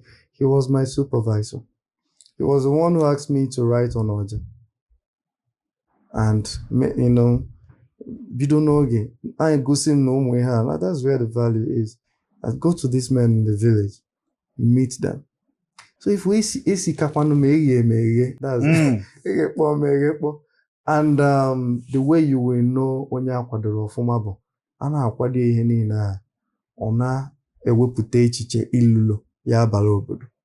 You know, each time I sit with Professor Megu, my mentor, he makes me understand that to live is to live for the future. To live is to live for the future. World. These are the people that, you know, built these structures that I am enjoying. When I name the next generation, bido n'oge wee ka mụ mmadụ ka bido n'oge before ha na-eru secondary school, before ha na-eru university, ha akago m.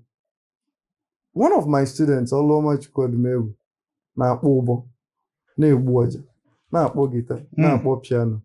Guess what she's studying? She's studying medicine, second year medicine.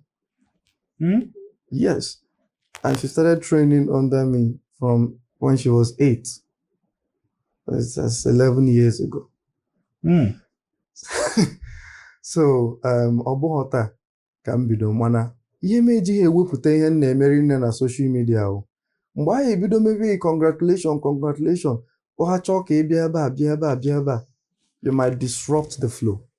I am ready now to come out because I have a functional team. I have a functional. It go structured. Structured. Keta aka nchọrọ ka mpụta. So mgbe ụfọdụ enwere ike onye mụ egbu ọja ogbuo. Asị a na ịmakwa na egwu a egbu na ịkwesịghị inwe $1 billion. A na-aghọrị na gị jee nata ndị a egburu ọja ego. Egburu m Flavor ọja in 2018. Ọja dị n'Ijere ụmụnwa gbu ya. But I was more interested in isi from the academia. Gotagodu the music industry. Gotagodu. So that was my internship. And what I loved about Flavor, he could have asked for Gaji to pay me.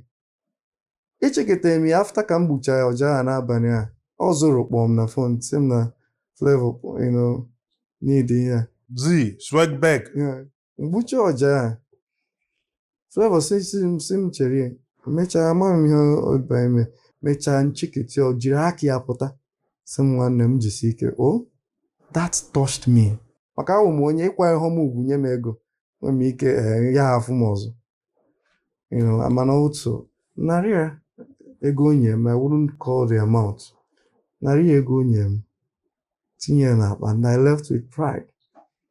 Ni anya kedu mgbe mma akwado onwe m ka ihe aba ka ọ baa ọfụma maka na agha akara aka adịrị ngwụrọ ugo chara acha dị echu na chi akara aka agbagokwa n'ọnya ka njipụtazie nke ikpeazụ agbuzi ọja na-aga. No go slow.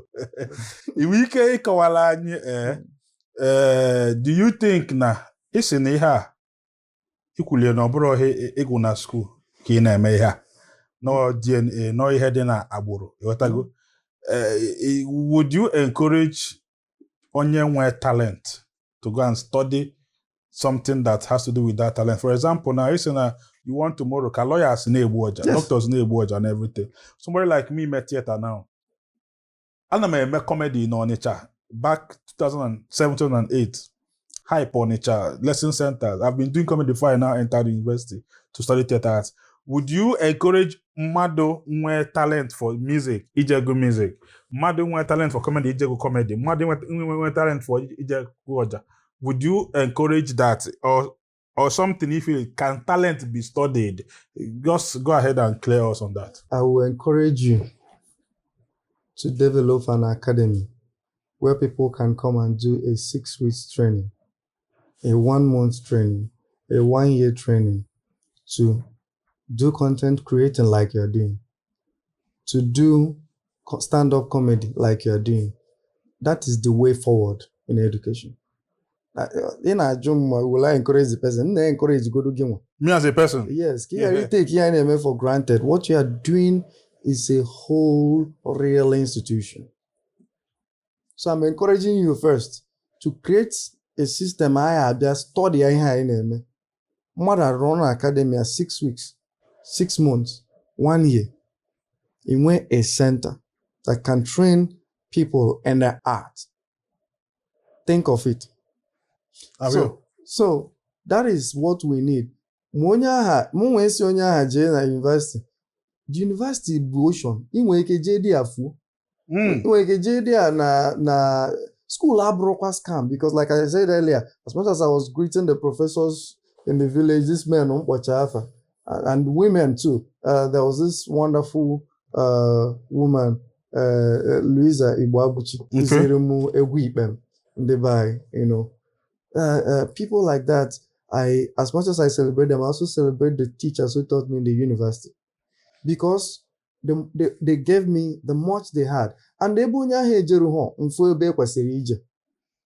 you understand? That's only university Yes. University water knowledge, water, so school have lost scam.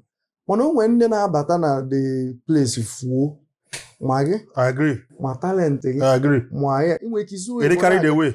A corona guy, see Grotowski's theater. More on a Grotowski's theater, Umuka on a village, na pobo. Bu a minimalist artist. In that Athens. Yeah, Greece. A more than Athens. Now when they know a village again, make something better than that. Name, So you can also come into the university for Funyanya. So many things can distract you. University big. So no be lie. The talent buy university. Potakwa dị otu a ndị na-akọ ihe a na-akọ na-extol nwoke nọ na village na-akpọ ya prọfesọ. Ọwọ mmadụ na-eme onwe ịgụcha mgbọmgbọ akwụkwọ ịpụta iche na ịmarụgo ihe. I agree. Ịkpọzi ọja flute. They are calling the flutist. Gwa m ihe wu flute about ọja. Ọ na-eme ihe wu flute ka ọ na-eme ihe wu ọja. So education, the way we have Oja, afọ you be ọja. Afọ you be ọja. Afọ China be ọja. Afọ China ọja. Flute, and then na-egbu ha na-abụ. So it's any day mmadụ sị I want a flautist. I want you to come and play flute. If I'm kind enough and jụọ gị, do you want flute or do you want ọja? If I'm mischievous, were flute be? Said chai and said choice mba, I mean the flute. Traditional flute, local flute. Local. Imagine a piano, the local to a people. No, a traditional instrument to a people. Evolve where. Imagine a guitar, Wendy. Imagine a oboe, clarinet, na harmonica, see Asia, Ro China, Ro Europe, or organ. That's part of the history of organ. It was here the levers. Anyway, let me not go into that. So, Siaba wrote the Black Americans met to a kind of blues from the same harmonica. On spread, so Oja, yes, you to her spread. When school you have again more, university you have again more, man, no. In what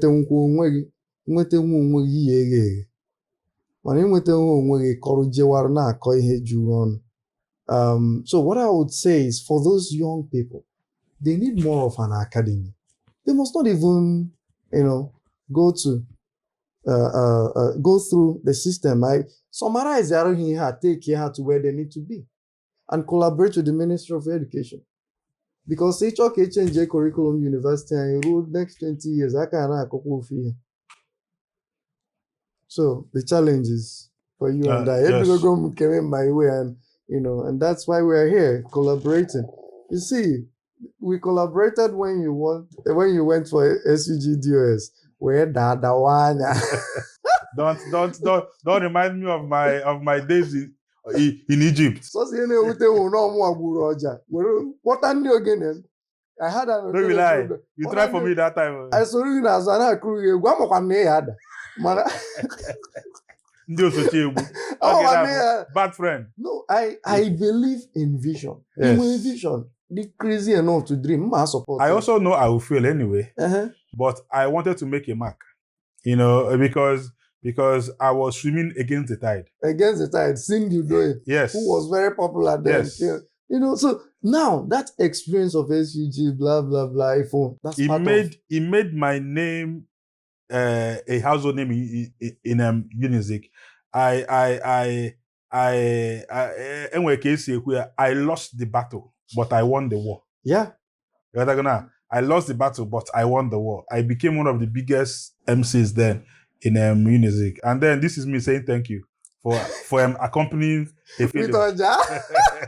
So, for what I can be done, maybe he enjoy me. I want ndị nwere ego na ndị na-etu ego ka ndị na-esogharị. You won't follow me. I won't follow you. And today I won't be on your platform enjoying the space. Yes. What do you have to go? Can you win maka mbem? Because ekwuom ọja ekwuom mbem. Ọ dị ka ji na mmanụ. Kedu mbem ọ ejima ọja? Gaa n'iru. Oh, ihe a ekwu kịta bụ ọnwụ na anyị na-ede article n'Igbo. Ọ na-ede academic article n'Igbo. Ihe a nwee ezigbo title. Brilliant. Mbem Ejimoja. I just introduced it for the first time. I don't think I've heard anybody say it. Mbem Nojakwu. Mbem, otu a Gregorian chant dịkwa. Chant, mbem wo chant.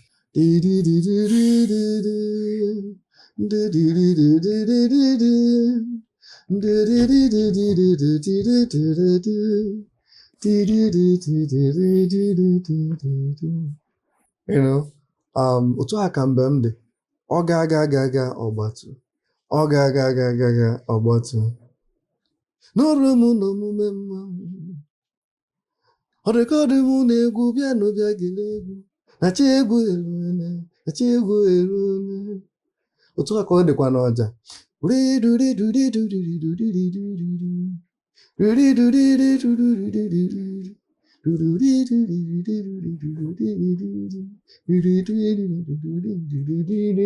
even the notes of Oja can turn to Mbem, and the notes of Mbem can turn to the notes of Oja. So it's a very rich tradition. It's intertwined. Imana, I am the transportation of the metamorphosis. Hi, Oyibo. Hi. So only also bujiri makana asụsụ ala nna. I am about the Oja metaphorize into the recent culture now, like Oja Keta is from a traditional local music, Bayana Afrobeat, without mentioning the likes of Zoro. Melo Ogene as a song, Tinyo Woloda Fully flavor, just like you said, Ijele. I think I've heard Fino do something with Oja. Then Casey, Oja piano, and then Igwe Credo, my friend, is doing well. Then there is another guy called Ojazi too. That is, we will not mention some of these things without mentioning people that have played roles, because these are the references. Ndiabo and you now, because you played a part with Ijele, you played a part in all these things now. It's just that you are officially launching now. All no abi hebocha Paul ain na emo Bible oja Papa umobili bova. Their grandfather actually. Yeah, okay, their grandfather. Yeah, ezigbo Igbo bụ mụta aja na mụtazie ụmụ. Okay, ndị a bụ ndị nọ na Old Testament anyị. Unu abụfebuzi Paul, Luke, Matthew fa. Without mentioning, ka ihe nwe ike ikwu maka ndị aseticha this foundation, please. Oh, Yambaba. Gbam dizikwa both intellectual and spiritual and entertaining, and you see, Ezi Igbo obili Igbo. Let's talk about transitioning. Okay, please. And the Igbo way of transitioning. Please, go ahead. Ezi Igbo obili Igbo si gụchara egwu ọ nọ na-agụ na-asị na ọ na-ahanyekwa aja na nwa egwu. Na that track, ọ sị onye emekwana ka obili Igbo n'egwu. Mgbe ụfọdụ ọgwụ sị ọ ka m lobe ibe m na-agụ. Ọgwụ ọgba onwe brek ọsị obili Igbo jikere nwayọ. Ọkwa onye na-akụrụ ya ekwesị ya jikere nwayọ na onye ji nwayọ adịghị emerụ ahụ. He knew too much. It came to him naturally. Mana ọwụghị ihe generation ya mee ka the next generation ya eme. Ndị gboo ụma ihe ọkwa maka ndị a na-asị awụ otu a ka nna onye gị nwa iji bi ụwa ka ikwu nke ị bịara ime. Ị ka ga-abụ nna mmadụ. Ị ka ga-abụ nna mmadụ. Onye a ebicha ndụ gị anwụ onye a bịa ọka na-ekwu otukwa nna nke gị. That means we are not living for the next 300 years. We are not living for the next 1,000 years. Maka Igbo ama anwụ Igbo wụkwa akwa akwụ. So obili Igbo fụ ya wee si onye emekwana ka obili Igbo n'egwu. Ajana buru ụbọ. Morocco go ya ụkwa mkwu. Morocco go egwu ya n'okwu. In one of his interviews.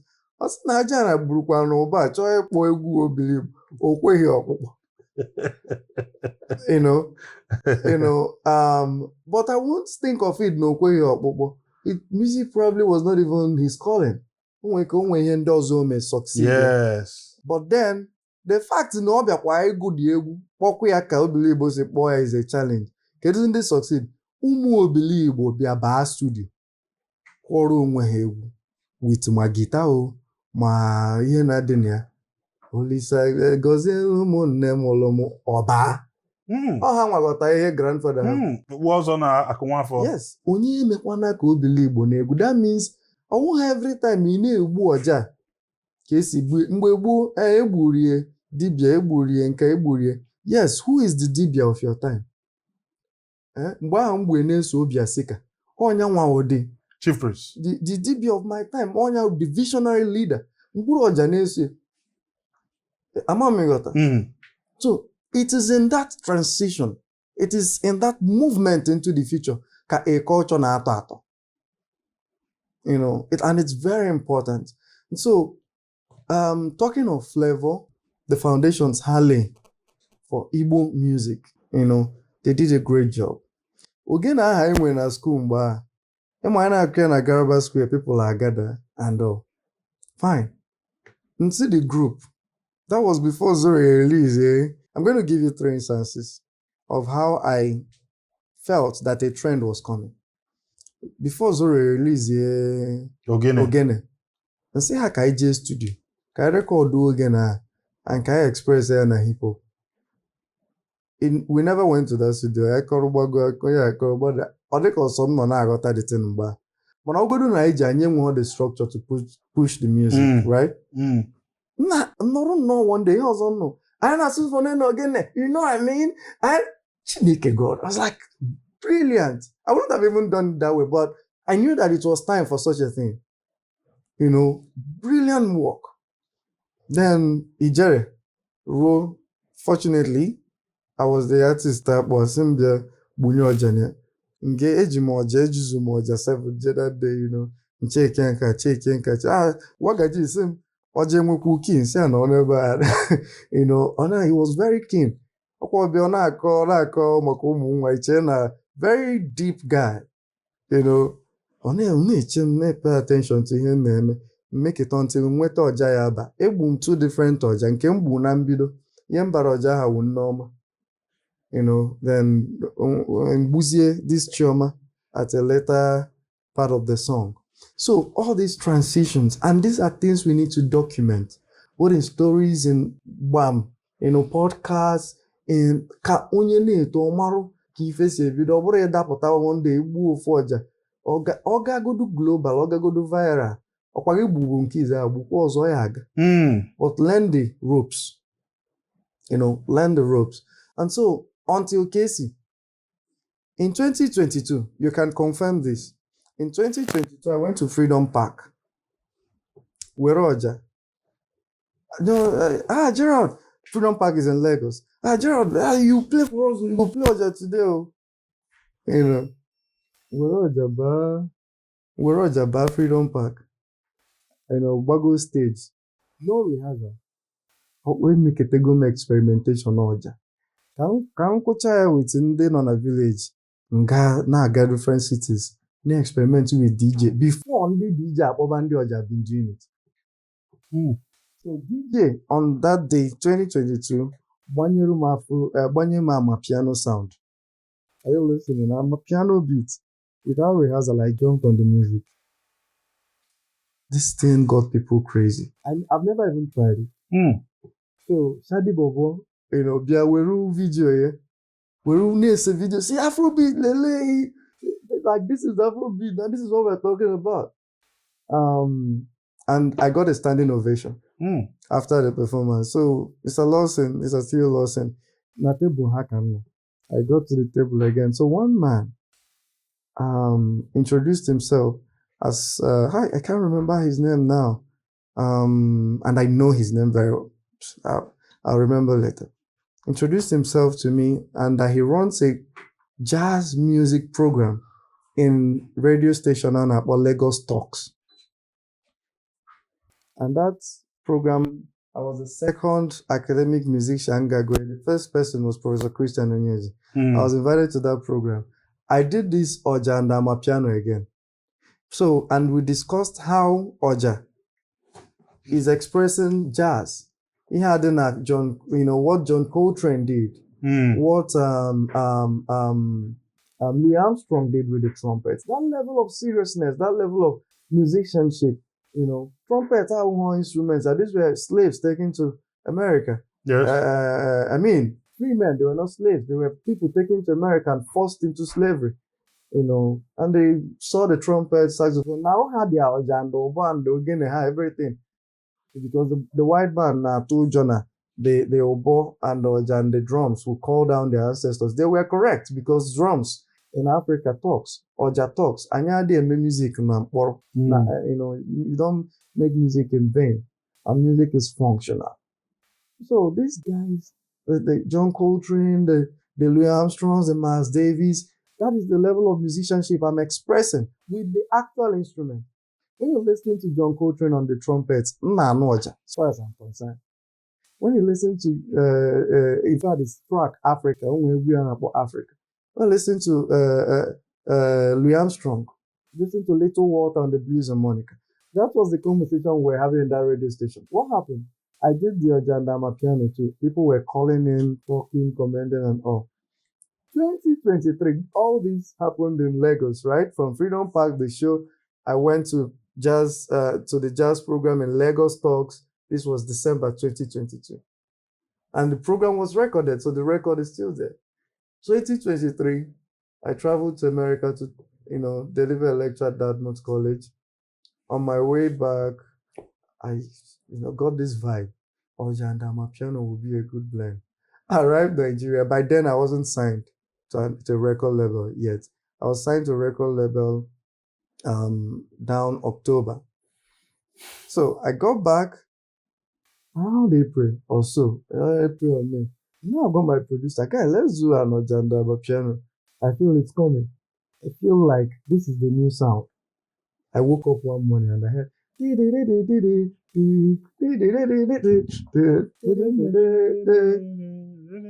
I was like, I said this, but I was happy that someone did it. You know, my name is Chabel. Because there is need for a face. That, you know, Oja piano. But where is the face? Who is playing the Oja? Oja is not guitar. You know, Ojazi and Igwe Credo, they had a point here and there, but you know, I don't exactly agree with everything that happened. That they say you learn the ropes. But they had a point that Oja is not guitar. If you say, we paid you the way a guitarist was paid, it is not true. It's not the same. It's just that the person who played the Oja did not understand no Oja or guitar. Because it is the Oja that is the sound, the energy of that music. Credit to Casey for that brilliant idea. And his entire team. when the controversy started, I told someone this is a teamwork. I watched some videos and I've been seeing this guy go to his house, play Oja for him, and I know how my music has evolved. So I suspect, this was before any accounts even came out clearly. I suspect that because this guy was playing this Oja, the same way I walked into Freedom Park and I said, Gerald, play for us now. And DJ put on my piano and I jumped on it with the Oja. I said, so this was a journey. It's not like, it's a whole teamwork. And this is where now they are correct. Because your own role is Oja. Someone thought out this idea. The person has to benefit too. Someone, funded it. Someone did this. Someone that structures. And don't have any need, but I got a structure. I had emotion. I have baba. They are going to go. You know, I'm going to do. I'm watching in kitty because one. You got to go do once. Like a guy, go say na gburu ne ka ife ga-eme gị mara ife atụọla ọmara ọmara onye nke izi si na mgbọrọ ịtọ oke ya ezigbo ọkpọ na o nwezi onye nke zata ya si na o mee ihe nke izi na nke izi bụ na ama ha ama na nke ịbụọ ya bụ na mkpachara anya si ya nwa m na ịzata gị. So telling these stories is for people to know. Ọwụkwa echi o nwere ụdị ịchaka ihe akụrụ mmadụ n'egwu egwu ahụ ịchaka ahụ wụrụ dị egwu ogene ụbọ okpokoro ikoro ekwe. These instruments maka ịkpọ ya mkpokoro, these instruments are bigger than us and there is need for a face, and that's the much I try to do for the culture, to give a face to this art. And that, when I say Namapotago, that's what I mean, to give a face.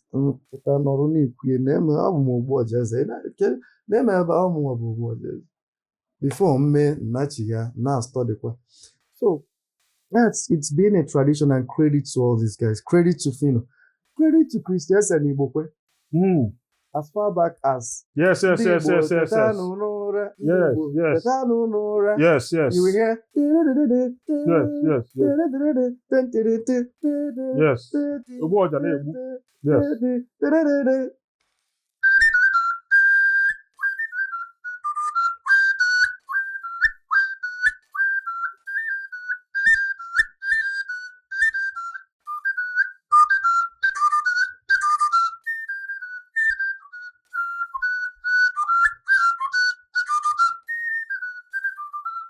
and so on. That's another sound, but what they call either recorder or keyboard KG, yeah. I'm not another sound. And I'm sure in the video somebody was actually blowing Oja. Yeah, but the recording of Oja. Okay. Yeah, but I'm sure the difficulty was, like I said, when I went to Flavor, I knew what key, check your jank. And the difficulty then onye ya egbu ọja ahụ nọrọ na daki maka ịkpọta onye na-egbu ọja onwe ihe gbasara ya na do, nwekwu ihe kwesịrị ịgbasa ya na do maka na ọja anaghị anụ do, ọ gị nwa na-egie nwere ike interpret as do. Ọja is bigger than do. Ọja is beyond staff notation. In fact, I get disappointed when some people tell me, "Hi, that the great thing this guy has done is that he has put it to staff." I'll frown, but I won't say anything because look, what are you saying? Put it to staff. Because ihe ndị ọcha niile wụ ime ha anya ka ndị ọcha ya elevate ya ọwụ eziokwu. Ọja need odo na staff. So I'm sure they had that difficulty, with egwu Christianity ndị Igbo teta nọ n'ụra wee weruzie keyboard mee still okay. The reason ọnụ ọra bụkwa recorder ka eji egbu ọja niile adị n'egwu ọ na ha ada ka ọja. So you see that Oja, you can even begin to discuss it, that Oja is beyond a particular instrument. Oja is an energy. Oja is a vibration. Oja is sound. Oja is a whole entity. Ubuka. And you also look at Pericoma. You give tribute to Pericoma. You give tribute to Osama Malaika. These are people who were bringing Oja into their music. Osama Malaika. And Osama Malaika kanji Oja na-ege egwu eji nwa nna ya bụrụ ya n'anya du Oja ka ha yuzuru.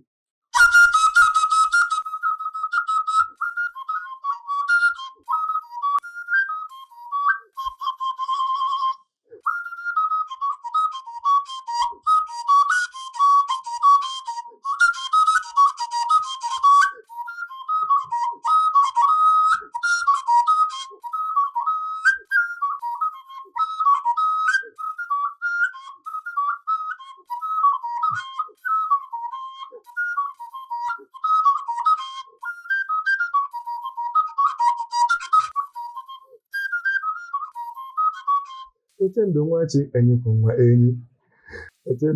know, so I learned as a kid in Megosuma, Mege, Mpiapos, Mbudi Ajaboye. I was listening to Theresa Honor, Nge, Mpiapos, you know, I was listening to Pericoma. So these are people we should salute for holding that Oja tradition. And also to Nollywood, because when I visit GS, in their class in Zimbabwe, where have you heard, do you know this instrument? But I said, no. I said, okay, it is Obaka. Because in the Nigerian people's culture, the musical aspect of it, we record Ghana class, I will play the music and I don't believe what you yeah, this instrument, yeah, it's only Obuna. I said, where have you heard it? I say, where have you heard it? Most of them will say Nollywood movies. What scene in that movie?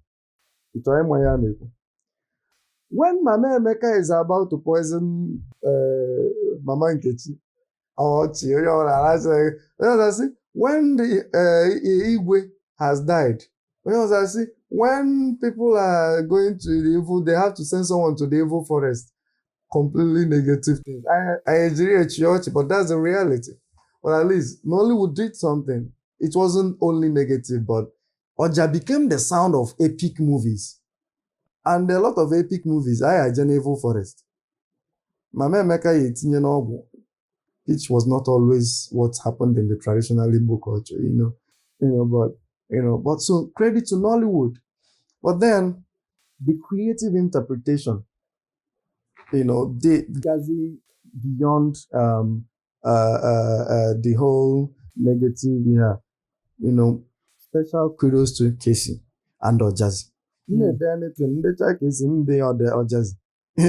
Because that's if Ojazi had walked through the ropes, that piece is Casey featuring Ojazi. That's at best. But all experience here on Turunaga. And I think that it is time. This is the African time. It is time. And in this time, Okwanoja, Keyeji Beba Anaga.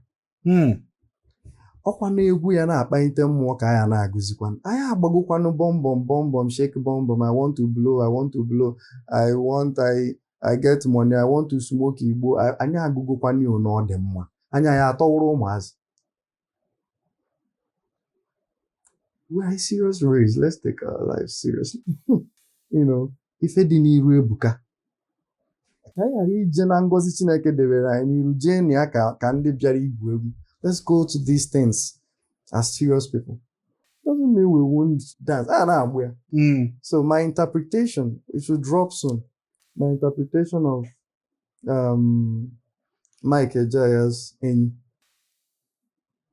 when you listen to it, you see, you got a big gunaga.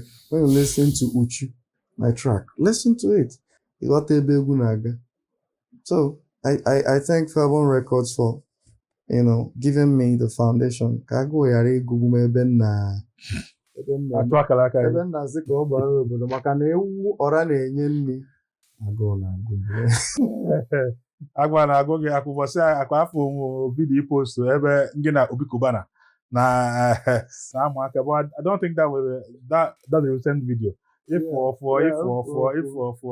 what came, how did that come about? Yeah, we have wonderful Igbo men. Mr. Amobiogum. You remember I was talking about a Wambwede concert in there? Yes. Remember now made the first one in 2021. Now my compound. Government should. Government should. Government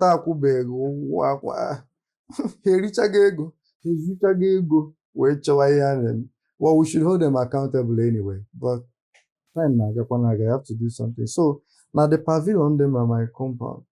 So Dr. Patrick Ezen and Barrister Mark Ezen have been wonderful art patrons. I made sure, just because of Kansieme music lesson, gave me an apartment. So I've not paid for house rent. Very beautiful apartment. Mommy, your house rent in the past 5 years. Then near me a hall, an entire hall that I can use for concerts and to keep my instruments. Then near me a pavilion where I can host concerts in the compound. So I did the concert in my compound because we moved for these general hotels to collaborate with them.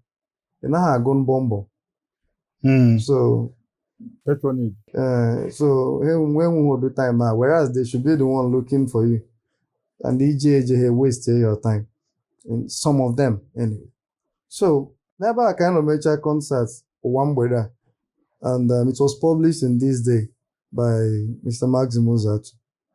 So I'm Obiogum, Nyanya na Obi Cubana, the Grand Cubana Hotel. The much I understand, he's in the Cubana business. He called me on phone from the news. I'll go to the news. Search Gbam. If you know when na ndị Igbo chọkwa anọ this ọmalugo. Ndị Igbo chọkwa anọ this uriọma. Ndị Igbo chọkwa anọ this ọja. No, kedu ihe kara obi ya nọ through the years. Kwado egwu a wee bupụta ya maka na a na-akwado ife akwado. Nwa mmụba ya na-akpụ Sokalo ya ọ na-abụ once in 3 years. You know, a na-akwado 3 years aha awụkwa nọ ka ọ gba the next year. Na ọ gbacha ọ kwadobe. Mgbe o eji kwadote wụ 3 years. Ọ nnukwu mmụọ nkọ. When they are once in 7 years, you know. So, this man read about this thing in the newspaper. Ihe niile dịcha mma. Sị ka anya ya bịa nwa Abuja echekwa na nke egwu. Ọ sị m nketa nke echi. He paid. The entire band went to Abuja. And that was my dream come true. As a student, I was saying, I'm making a lecturer. And I'll be taking my students on tour across the country that they'll be performing with me. Then no me level meru that some students in my talent, I will link them to the people in the industry that can take them where they need to be so that they don't waste their years in the university. All these things happened. All these things are still happening and they are getting better. You know. So I took my students with pride to Abuja. And we entertained students, so even not all of them were music, some of them are in the other departments. Took them. That's a real dream I had. So you have the audacity to dream as a living being. After the performance, a few days later, Obi Kubana had a party in his house. I think one of his sons' birthday. So Amobi Ogum invited me to go with him as his Kamuniaga. Went, you know, Chimereze, good big art patron. And so because they were arguing that I'm in some of his friends, you know, that I'm in my late 40s. Because has early 40s. I wasn't even anything close to that. So when they got to know my age, you know, it became a thing. In fact, they almost wanted to bet that this guy, you know, and the kind of music he does. Anyway, what is your we're jam? Name it, we just pick it from the table. So, it's an unable to be a friend, said to both your simple bani mono, buze the bruja. With the boy, I put those or some. Ozam, Say akpata ụzọ ọrụ sị m sị na ụkwụ ọja ekenekwa aba sị m you know, then nyanwa na-ekwukwa okwu nke ọzọ gịtọsị na okwuo ihe ọ chọrọ igbu or express and look if he pays attention I'm developing books on, you know, how you can learn these instruments, you know, and they will be out soon. So even at now, with the manuscripts I have, I can teach him that. Oh, tu is akuzi piano, tu is akuzi trumpet. And I will remind him about that. I later gifted him with Oja. So that's what we were doing. You know, nocha na makana akwanyere onwe m mosai fopanye ekene. You know, oh, forget that. Because I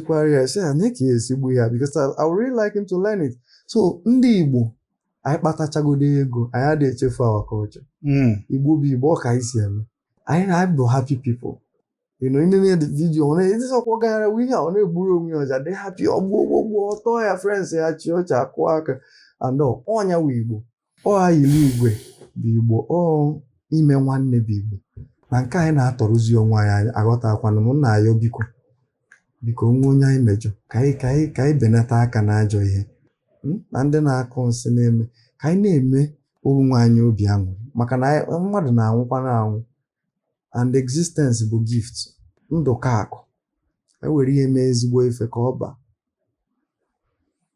Daalụ nne Ugbojaeze anyị anọghị ya ka anyị si kwesị ịnọ because I like intelligent conversations. That's why m na mmadụ na-ekwu m ga-eche ekwusie nnọọ intelligent man. I like n'ebe anyị ka nọ na Gbam onye anyị na-anọ bụ Ugbojaeze Ugbojaeze enwebe anyị na-akpọ take your time na this program na nchịkọta take your time bụ ọnwa ife ikwesị ikwu na-ajụrụ maka ya ma ọ bụ enwe ndụmọdụ ma ọ bụ enwe ịdọ aka na ntị ma ọ bụ enwe onye iche ịkpọli akpọli ma ọ bụ onye iche ikene ekene ma ọ shout out ma ọ bụ ife ikwugo before ịchọkwa ka emphasize ya take your time a bụ enyere gị ime ihe dị otu a gaa n'iru biko Ugboja. Yeah, I really want to appreciate my family, you know, my dad, my mom. Like I said, my dad was a seasoned principal. Kalistu says, you know, school ndị adị anụ metụ our ladies. Whatever I get teacher as principal, and I'll be at the school in my area by force. I know metụ. You know, strong man. I forgot to I can do one. Name ihe name nkwudonia and endure. So I picked from my dad. It wasn't music but character. I picked character. My mom, I don't know, man ije ụka ekpere. Ọkwụgharị ọgbago ọgbada na Teresa eze. Ọgbago ọnọhọ n'ụdị ya. Oje na Blessed Sacrament okwuchago. And the much I've come to understand ka ọdịnala Igbo dị and ka Igbo person si, you know, echekwa onwe otu aka my mom si aga na Blessed Sacrament. Ọ gaa ebe ahụ kpechago ekpere onye ka ewu. Beki debe ihe nwe debe. I picked that spirituality, devotion. In a word, I name you with devotion. In a cuisine with devotion. That's my mom. I want to appreciate my sisters. You know, I'm from last born in a family of 5. So, and I'm the only son. I have 4 other sisters. And they took good care of me. In the university, my elder sister, Gerald, would always buy different instruments for me. Every semester. I go room 1 instrument. So in a session, we 2 instruments. That's so I wanna the brain to be a multi-instrumentalist. And I didn't have the instruments. Yes. So that's why we must do things to support talents. Biko, as in the Igbo. Build centers, support one can name we build academy. Yes. You know, Koga, let's have conversation. You know, how do I come in? How do I, you know, support you? In 2018, someone asked me that question. Say, I need to be a ego. I mean it. So, why forever? When I was saying, Sonny Odogu. I said, wow, that's good. But I meant it. I need the home like funding to do. I need the home. In distracting. I was using the little means I had. When I need it now, and I can manage it, and I have the structures. So I need this support, talents waiver. So I'm thanking my sister for funding my, you know, education, and that's how my family is. I know where na ya atacha. Onwo fon for job. Sinye child when he aropta. We take, you know, we cut it into size and buy it. So of course my uncles. I had an uncle Naron MT and then Kutiko. He told me, yeah, I got in geometric progression. You must, you know, get a manager. So, and I got a manager. In fact, the manager proposed himself to me, Casey Ogrejo, for brilliant guy. He said, you know, he named me, you know, but my uncle pointed that, not just you know, so he signed a good agreement in marrying him. So Casey Ogrejo has been with me for the past 10 years, supporting what I'm doing, guiding you through, guiding me through and all. So I remember my brother-in-law Judon You know, I was playing classical music with the flute, and he came around. And then he came and said, Abuchi, play something that Nigerians will enjoy. Like, give us a sound. Do you know what he was saying? He was saying, give us an Oja piano. But when I was doing this, I was a music student. If I'm singing at university, I remember Badinari by Bach, Jazz Bach. What he was saying, and all. But that thing, it started making sense. So you see, it's the people around you that is the wealth, anyway. That is the real wealth. That's the real currency. All these people pointing and guiding you. It's dirty, it's nasty. You know, the people around you bring value. And so I can go on and on. But the last one I would like to mention is Reverend Father Herbert Ezeji, my uncle. Mgbe mpempe nnọkịta ndị asị okpoje m ebe a na-agba ịgba mmọnwụ real nne na-egba mmọnwụ mba m bịara holiday all like come and I was big then eburu m ibu na-akpọ m Boogie m bịara holiday ọgbanye m video ịgba mmọnwụ nne ịgba mmọnwụ was my cartoon, that was my Disney. anyị baa na moto ọgbanye m Perikom. So ife ebe I was just 5 ife ebe m pick ibe, you know. So this man is a reverend father. Maka ndị na-asị, hey, no, so ụka na anakịta ihe niile Igbo efebezie n'elu. It's not true. Ụka is okay. Ọdịnala is okay. Anglican is okay. Catholic dị okay. Pentecostal dị okay. Sabbath dị okay. Nke onye na-eme, nke onye chinyazere. Kama nke onye na-eme ya mebe ọfụma, nke onye Celestine ukwu gụrụ n'egwu, nke onye na-eme ya jisi ike. Na akara aka onye na-edu onye. Ịlụkwana mmadụ ilu atagbuna nke iji aka kama ịlụkwana mmadụ ilu. So picking from what Reverend Father Herbert Ezeji did for me, I will now give the audience my final words, you know, for this program, and that is ụmụaka nọgo okirikiri merụ ife. Kwefu ụmụaka anọgo okirikiri merụ ife. Ụmụaka na-emekwa n'ife emegbukwa n'onye na-emerụ gị ife maka nke a na-aya kịta. Ụfọdụ na-atụzi uji imerụ mmadụ ife, o mechara gị ọgụ okoto okwu ịkpụgharị ya na social media. You know, be appreciative. Ndị na-eto eto, be grateful. Onye enye gị sị thank ma na-agakwa n'ihu maka na nke iruka. So I would like to end with Egwu Celestine. Okay, let me sign out before you end then. Then when you don't finish, we can now end. Ndị be anyị daalụ niile isoro anyị n'oge Gbam. Afa m ka bụ Dr. Chijioke Igwendo. Let me reintroduce Ogbuoja Eze. Ka ọ walụ nke a wee mechiela anyị akwụkwọ. Ogbuoja biko gaa n'iru.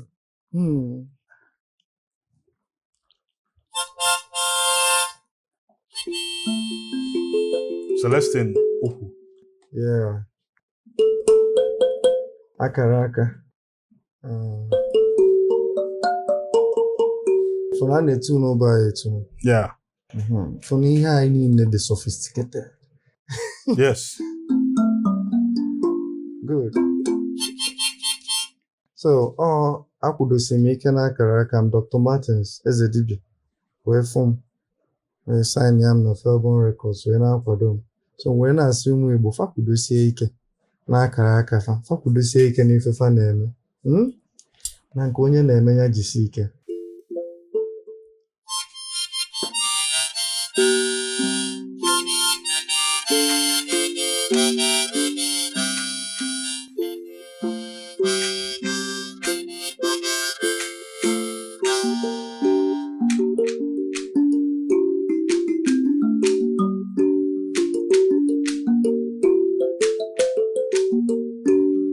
Onye na-eme ya jisi ike, onye na-eme ya mebe ọfụma, akara aka onye na-edu onye.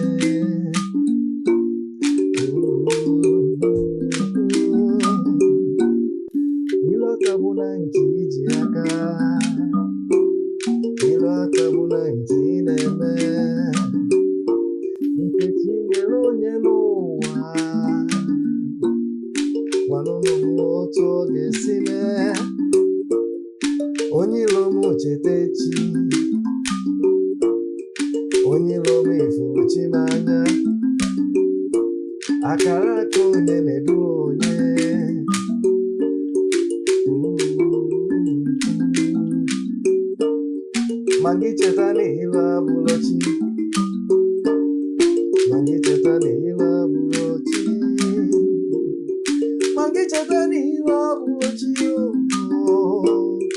ma gị cheta n'iru abụghị chi nke onye na-emenya jisi ike ilu abụchi nke onye na-emenya mebe ọfụma akara aka onye na-edu onye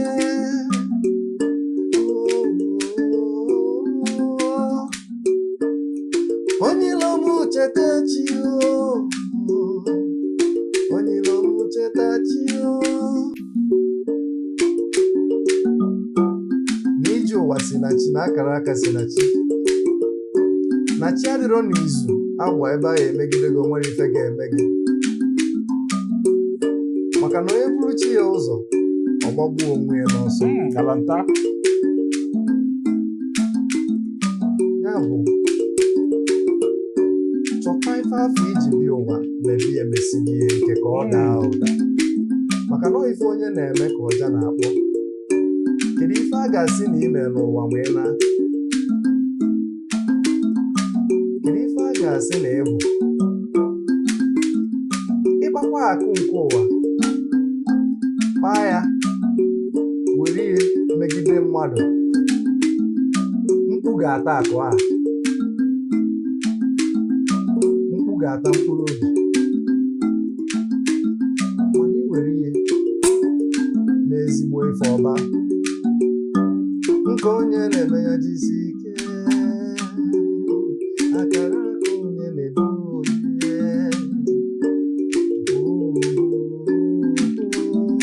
n'afọ mbụ mmadụ abụchi na mmadụ abụrọ chi n'ọchị na-edu n'ọchị na-eme eze Chijioke m n'ọchị ji oke chi ahụ a na-ekwu maka ya bụ guardian angel gị n'oge na-aso bi ụwa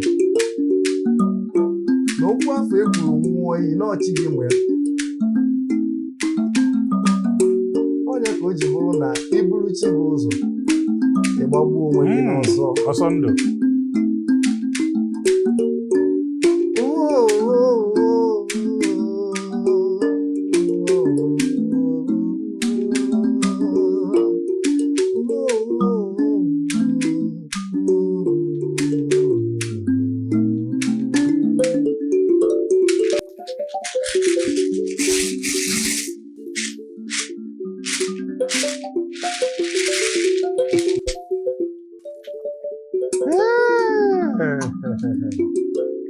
ebe anyị ka o mesịrị na gbam gbam gbam Thanks for coming, my brother.